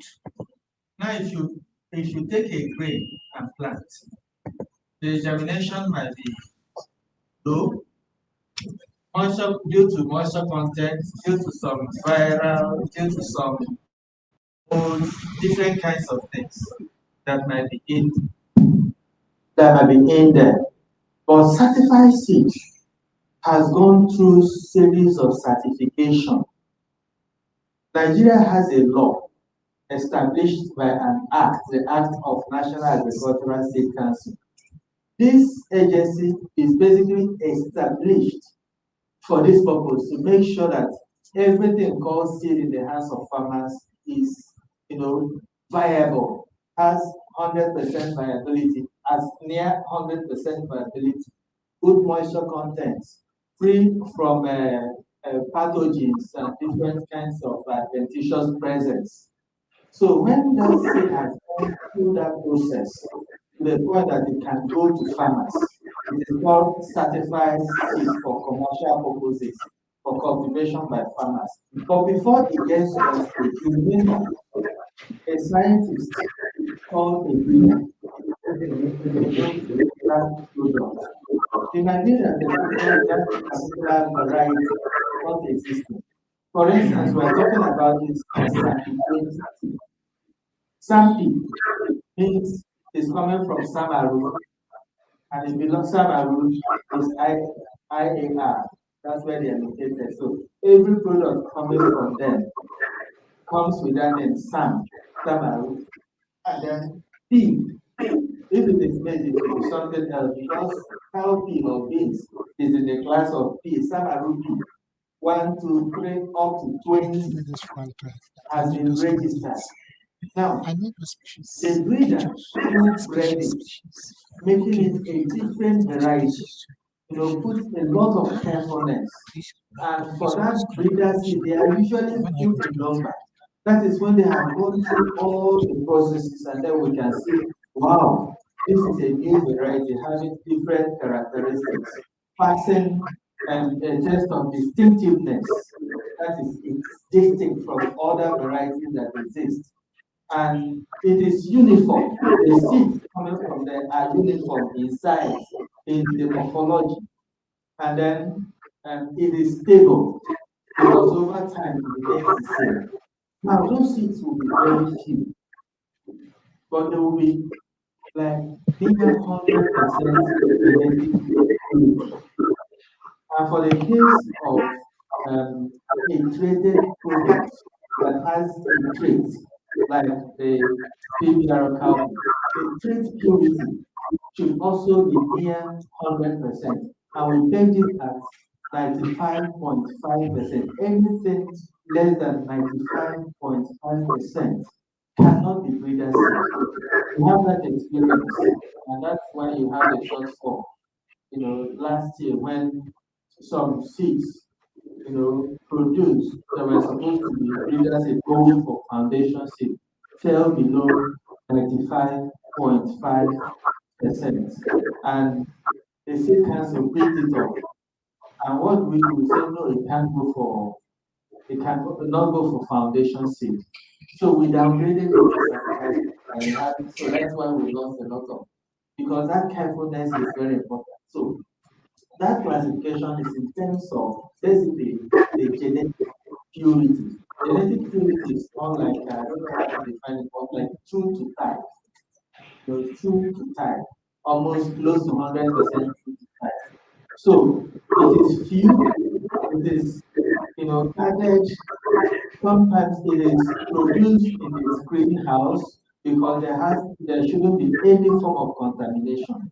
And then in Nigerian seed law, only the institute with the mandate to do research and breeding on that product will be able to produce and manage that breeder seed. And for cowpea, it is IAR. For rice, it is National Civil Research Institute in Badegi. For cassava, it's National Root Crop Research Institute in Umudike, and so on and so forth. Even if the university develops, they work together with these research institutes that have national mandates. Now, when they finish the breeder seed, they can now advance it to foundation seed. Foundation seed require less carefulness compared to breeder seed, but it's still supposed to be very well managed. Now, according to our new seed law, even private sector can produce foundation seed, but there are few private sector that can produce foundation seed. And National Agricultural Seed Council does not allow you to produce both foundation and certified seed, except you're producing foundation for your own use. So you cannot, that's why an organization like EcoBasic exists basically for foundation seed. And so less carefulness, less genetic purity, maybe 90, maybe somewhere around 99% will be allowed. And then for certified seeds, because now you are producing it large quantity, you can give room for something like 98%. But in most places, below 97% is not approved as seed. Now, the second question is about hybrid and GMO. They are basically two different things. A GMO can be hybrid. Non-GMO can also be hybrid. For instance, cowpea is a self-generated crop. I don't think there's a hybrid cowpea anywhere in the world. So Imperial cowpea is not hybrid, but it is GMO. The other maize we are talking about is GMO, but it will also be hybrid. So hybrid, just as the name implies, how do I put it? For instance, if Oyibo marries a black, one of our brothers or sisters, their children will be in between, will have caste. But then, what happens then is, in some of the plants or animal groups, if you bring some of those plants then, just directly and plant in our environment, the environment will not support it. So you need a local trait from here. For instance, the domestic fowl, the chicken, what they do is feeding and then putting it in local here. They have those broilers that you see. Those broilers, most of them from the domestic chicken here. They can have a residence environment, but grow a little bit higher, combining the traits of the father and the mother. So that becomes a hybrid.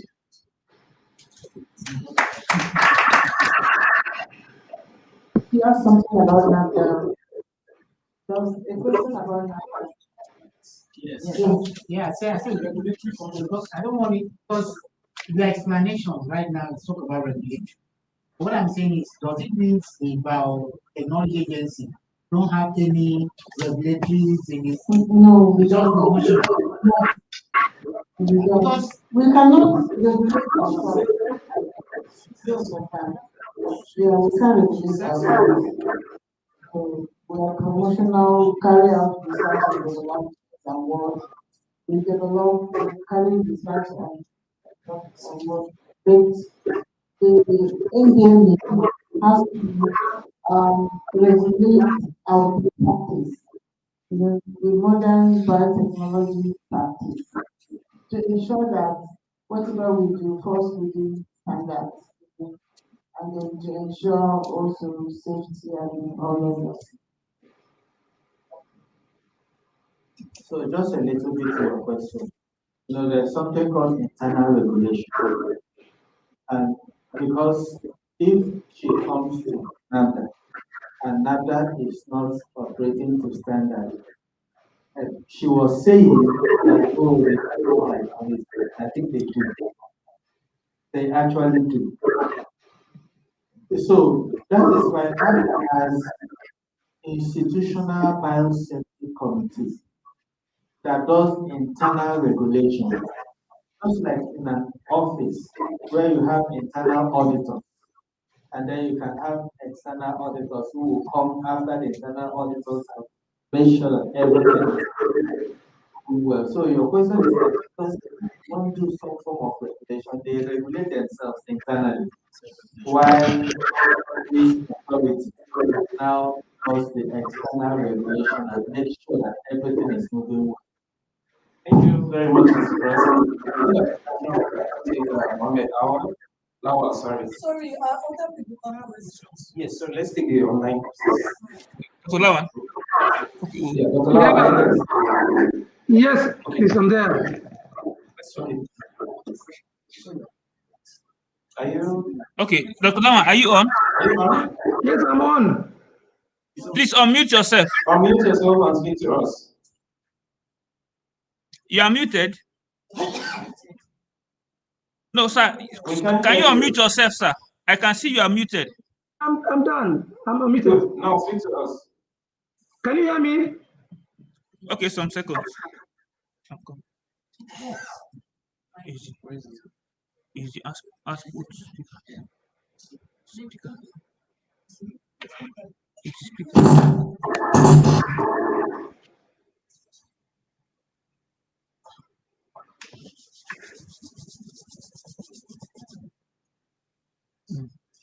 let's have the Okay, questions. let's take maybe one or two questions before we sort that out. Okay. Good afternoon, sir. And the others in the high team. My name is Howard, sir. I'm the book editor of Biotechnology Sensitization. Actually, we thank you for the collaboration that we're having with the Biotechnology Development Agency. So, but my question goes in the way I just want to know the value chain that the biotechnology is really bringing to the Nigerian agri sector. For instance, let me talk about the PT cuttings. Because its inception was in 2018. So the expectation among the cotton industry is the PT cotton introduction is going to grow the farmers' cotton leaves. And we discovered that now we're still having in terms of our cotton industry is not yet growing at the rate in which we supposed to have. If I look at it that the PT cuttings based on the low use of the conventional cotton as the best reduce the use of farmers by 60%. So we really want to know from your angle what was really the contribution of PT cotton since inception to the cotton industry in the country. And secondly, I want to know because recently in terms of the crops that get GMO crops, I want to know whether rice is involved. Because recently there is a invasion of rice farm by Quella Pits. I don't know whether about 75,000 hectares of farmland were affected by these birds. I want to know what will the biotechnology be playing the role of biotechnology in this in order to ensure that there is enough security in terms of the rice sector.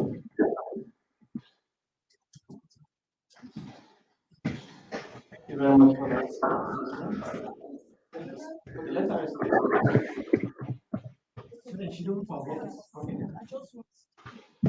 Sorry, good afternoon. My name is Josephine Okoje, and I'm director of business. It's still on the PT cotton you mentioned. GM cotton failed in Burkina Faso. Ethiopia failed in India. So, we kind of launched it, I think last year, a few years back in Nigeria. So, what are we doing in terms of the GMC to introduce the farmer to ensure that our farmers don't suffer what farmers in Burkina Faso and India suffer? How did it fail? What did they suffer? It was the quality. Yeah, that was what we want. Yes, online.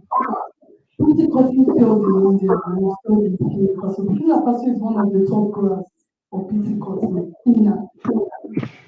And I think that's is aligned with what he's asking about the yield per hectare. So once you're responding to that, I want you to also talk about.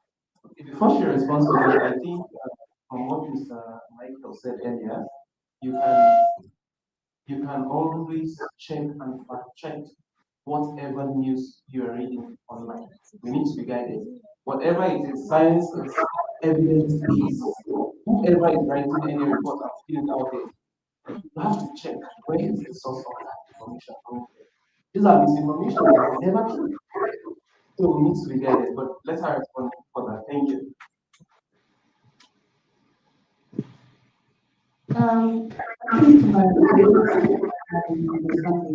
Thank you for that question. With Burkina Faso case, it's not the technology that failed. Technology did not fail. It's the jump that was provided to technology developer.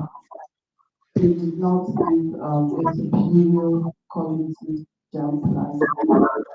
Right. And then the jam plaza was getting people, I think it was expensive. And then there's also politics attached to the Burkina Faso case, because after that, when it was banned, farmers started suffering, and they made a very strong case. And now BT cotton is back to Burkina. That's the news I'm giving you. They started trials. So I think that's the short and long form of it. Then they're asking about value chain, like what the can provide, that it will provide superior quality raw materials to the textile industry. And you know that the textile industry in this was a labor employed. They provided jobs in and they folded because they were not getting the right quality raw materials. Because of this insect infestation, that it reduces yield, it reduces quality of the raw materials, the cotton bee, the present one we have, the beauty cotton bee of superior quality, and then is there and everything. If you go to the fields, I think around Ogun, they should have, I think there are some farmers around Ogun, Ondo, that are planting. So maybe we will find where they are so that you can visit yourself, especially when they are blooming, when the leaves are opening, the bulbs are opening. That's when you see the difference between beauty cotton and the local it provides high work. So once the textile industries are taken, the engineers too will be reactivated. Engineers, you know where they do the linting, they remove the seeds from the lint, and then you can use the seeds as to make produce seed oil, and then the cake you can use it for animal feed. So everything about cotton is called white gold. That's why it's called white gold. Everything about is quite we can provide. The engineering to the seed cotton seed industry supply of labor. The textiles was in the hospitals we can do without cotton. I mean, the usefulness cannot be overemphasized. I tell you, everything good about it. And with the revival of it, we are fine. And there was no problem in India at all. The leaves the cotton seeds we have, basically they're from India. India is doing well, far ahead in the area of cotton. If you're talking about community suicide, I cannot say India community suicide because they collect labor. And if they can't pay their loans, they collect. It's a government issue, government farmers issue. It doesn't have to do with the technology.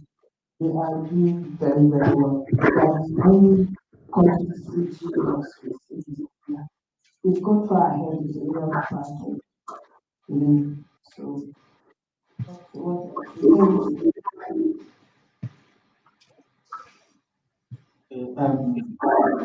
In addition to what you have said, your question also about the impact.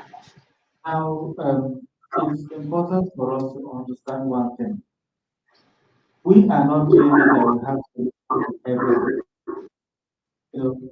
Even if we develop a technology, it needs a very good socio-economic process to be able to take it to the market.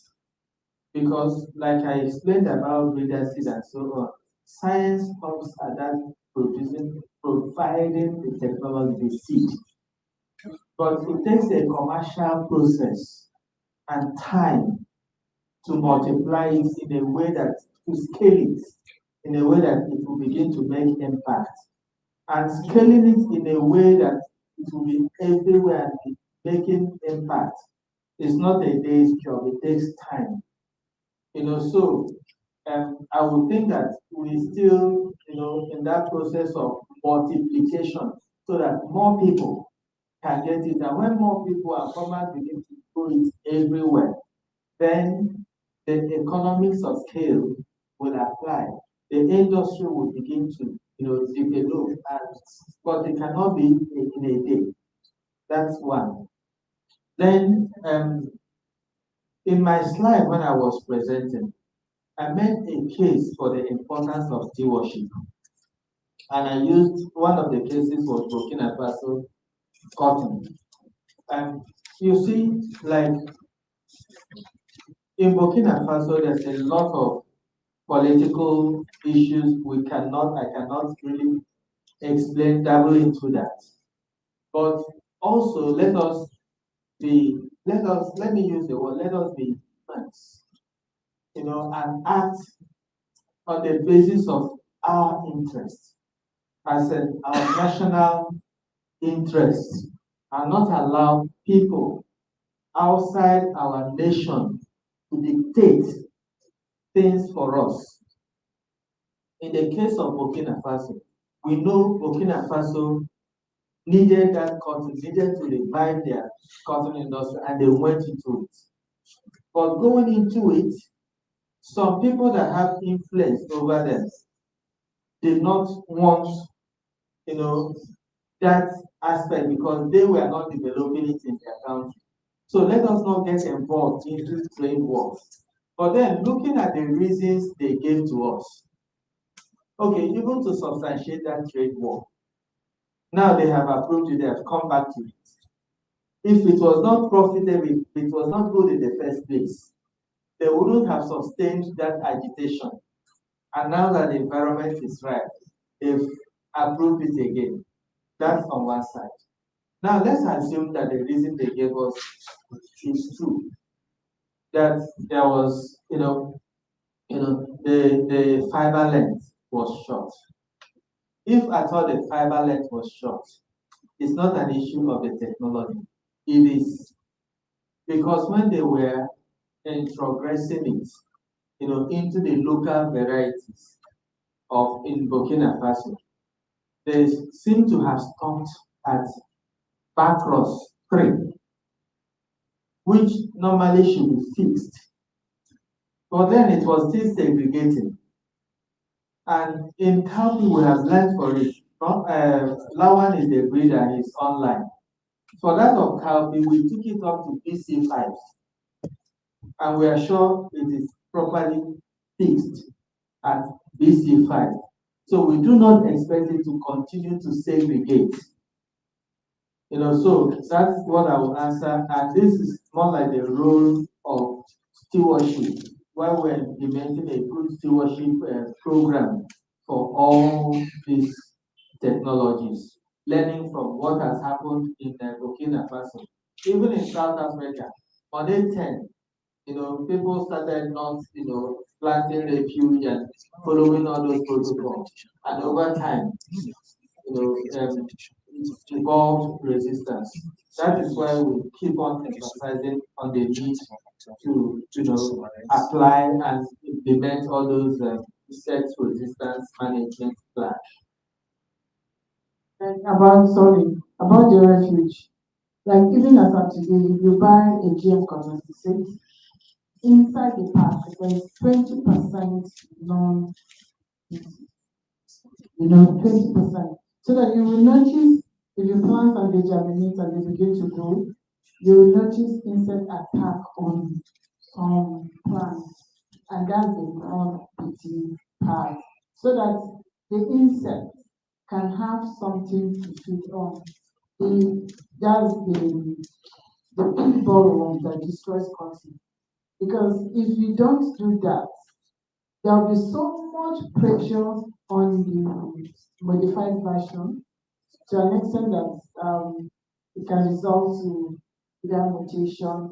The insects will begin to mutate downward and then need to have that resistance. So, and that's why it's advised to mix the seeds. Because for people, sometimes the anti-GM, always say that the GM is poisonous, pollutes the environment. Even us those days, we used to be confused. But when we started having APT ourselves and planting and using, we didn't see any pollution of the environment, nothing. Even ants, as ants as they are, they can call on those beauty calls and nothing will happen to them. So that's all those things are the misinformation. If you don't experience, that's why we say seeing is believing, eating is believing. So yeah, when you see it, then that's when you will dispel those misinformation. Thank you very much, Mark. I think we'll quickly take a summary from Mohamed Lawan on his presentation, Nigerian Media GM. Dr. Lawan, please Lawan, just summarize the whole PowerPoint in 3 minutes, please. It's Because okay. we have time to catch up. It's okay. Thank you very much. So, a very good afternoon. First of all, I would like to start with an apology. There was a kind of a communication gap here. So, failure delivery of the invitation letter. Actually, I received it formally this morning. So, do Nigeria need GM crops? We look at the case study of transgenic coffee that was commercialized in the country. So first of all, if we look at this situation of the country, Nigeria, if we look at the global food security index, Nigeria was scored in the 97 positions out of total 114 countries that were assessed. And the food security index was assessed based on the 3 or 4 main criteria. One is the availability of the food, affordability of the food, accessibility of the food, and also the quality of the food that are produced in the country. So looking at that, saying Nigeria is at number 97 in that position, meaning that we are far, far back looking at the index. And for affordability, Nigeria is in 104 positions, while for availability, we are 96. And in terms of the quality of the food, we are 94. So total ranking, Nigeria was placed in what? In the 97th position. And this is as far back as 2001. So looking at this, and looking at the activities of the breeders, that a number of varieties have been developed and released in the country. Are we not producing, are we not developing new varieties in the country? Yes, we do. Do what we are producing or developing, are they adequate for the country? Looking at the population, we can say no. Do the approach that we follow using conventional means, is this adequate to produce or develop a variety that will meet the demands of the current population? Definitely no, because if you look at the conventional means, it takes a very long time to develop a variety. So that is why Nigeria needs what? Biotech crops. Because the approach are what? Easy to follow, and at some times they can accelerate the development and deployment of these varieties. Additionally, looking at those varieties, particularly for coffee, we can say that the variety was developed, being the first transgenic to be commercialized in the country. People are scared or they are afraid. There are so many concerns. One of them is a concern of the what? The food quality. So we conducted a different study or research on that to assess or to address the concern of the consumers in terms of the food safety. So a composition analysis was conducted, and it was done in more than one country, Nigeria and Ghana, and even Burkina Faso. And there's no show that the gene has no negative impact in the quantity or concentration of the nutritional element in cowpea. So also with the feed, that's the fodder which is used to feed the animals, the fatted content in it is also there's no significant difference between the one in the PVR coffee or genetically modified coffee and that of the other conventional coffee. Meaning that the gene so also, yeah, in terms of the environment is there.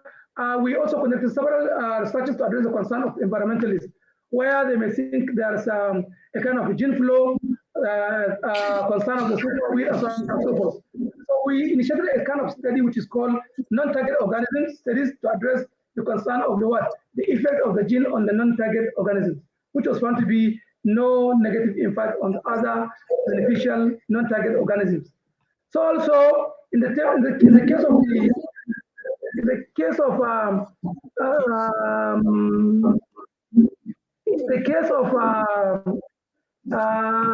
gene flow, we also conducted what we call a witness potential studies.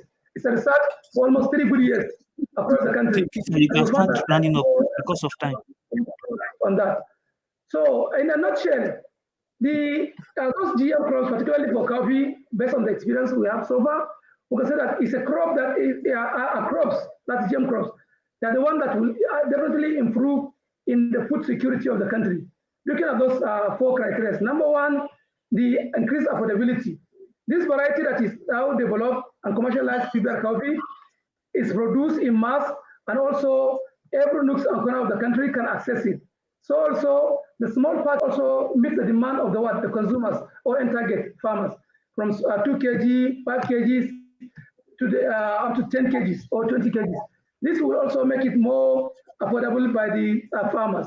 In terms of the increasing affordability, that is the packages, in terms of the increasing availability, we strategize in terms of the production continuous flow of the breeder seed, the foundation seed, and also to certified seed, which farmers do access. And in a nutshell, we can say that the economic benefit of the GM crops to farmers. I think Dr. Laura will have to cut you from here. So please, can you just wrap up in 30 seconds? No, I think let me just ask if there are any other person we can entertain. Thank you very much. Thank you very much for that presentation. I think we all in this hall have committed our time to this by being here since morning. We want to appreciate each and every one of you for finding time to be here with us to part of this sensitization. This is a national call. We need to understand the position Nigeria is taking on in Africa. We need not to be caught unaware of what is coming. We should also be reminded that Nigeria has signed the African Free Trade Zone, what's it called? The AFTA. Very good. Now we need to be prepared for this. We cannot be here putting out the wrong information to people, putting fears in the minds of people to say GM foods are dangerous, they are killing. We were in Lagos sometimes last year. We came for the eating is believing. We ate this food. All have families, we have our own lives. We don't have 2 lives. If we are believing in this project, definitely, if we know it's dangerous, we will not promote it to Nigerians. So please, you as editors, you know the role you have to play. The roles are critical because you are the custodian of the information that goes out there. And now, the moment you don't do anything on this, we will be caught unaware.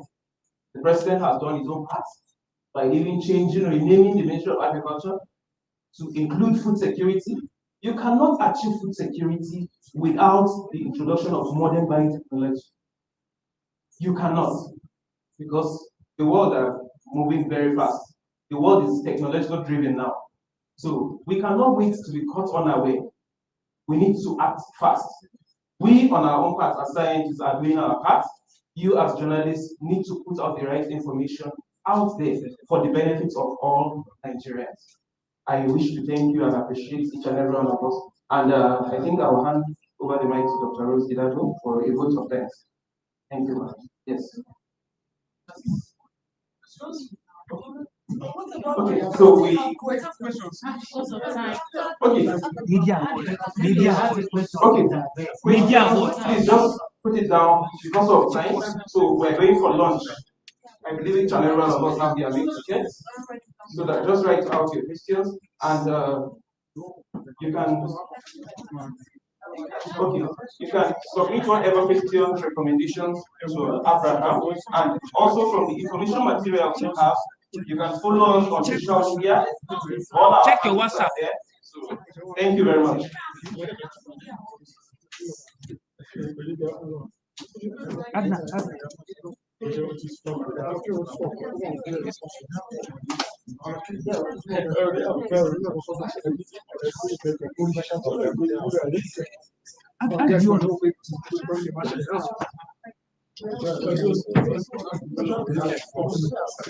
Hi everyone, please, as we are preparing to go for lunch, we just want to announce that our call for application for the Media Award 2023 is out. It's for all journalists. Everybody can apply. You can have your story and apply with the story. You can submit 3 entries. Winners of this award have very juicy packages, the benefits and get. So please, we're craving your indulgence to apply for this award. The deadline is actually tomorrow, but we hope that we could extend it. Thank you. Yes, we will create a WhatsApp group, or we will add you to the WhatsApp group we already have. So please drop your mobile numbers, your WhatsApp contacts, if you have not done that before. The editors WhatsApp group. Yes. Did you drop your contact in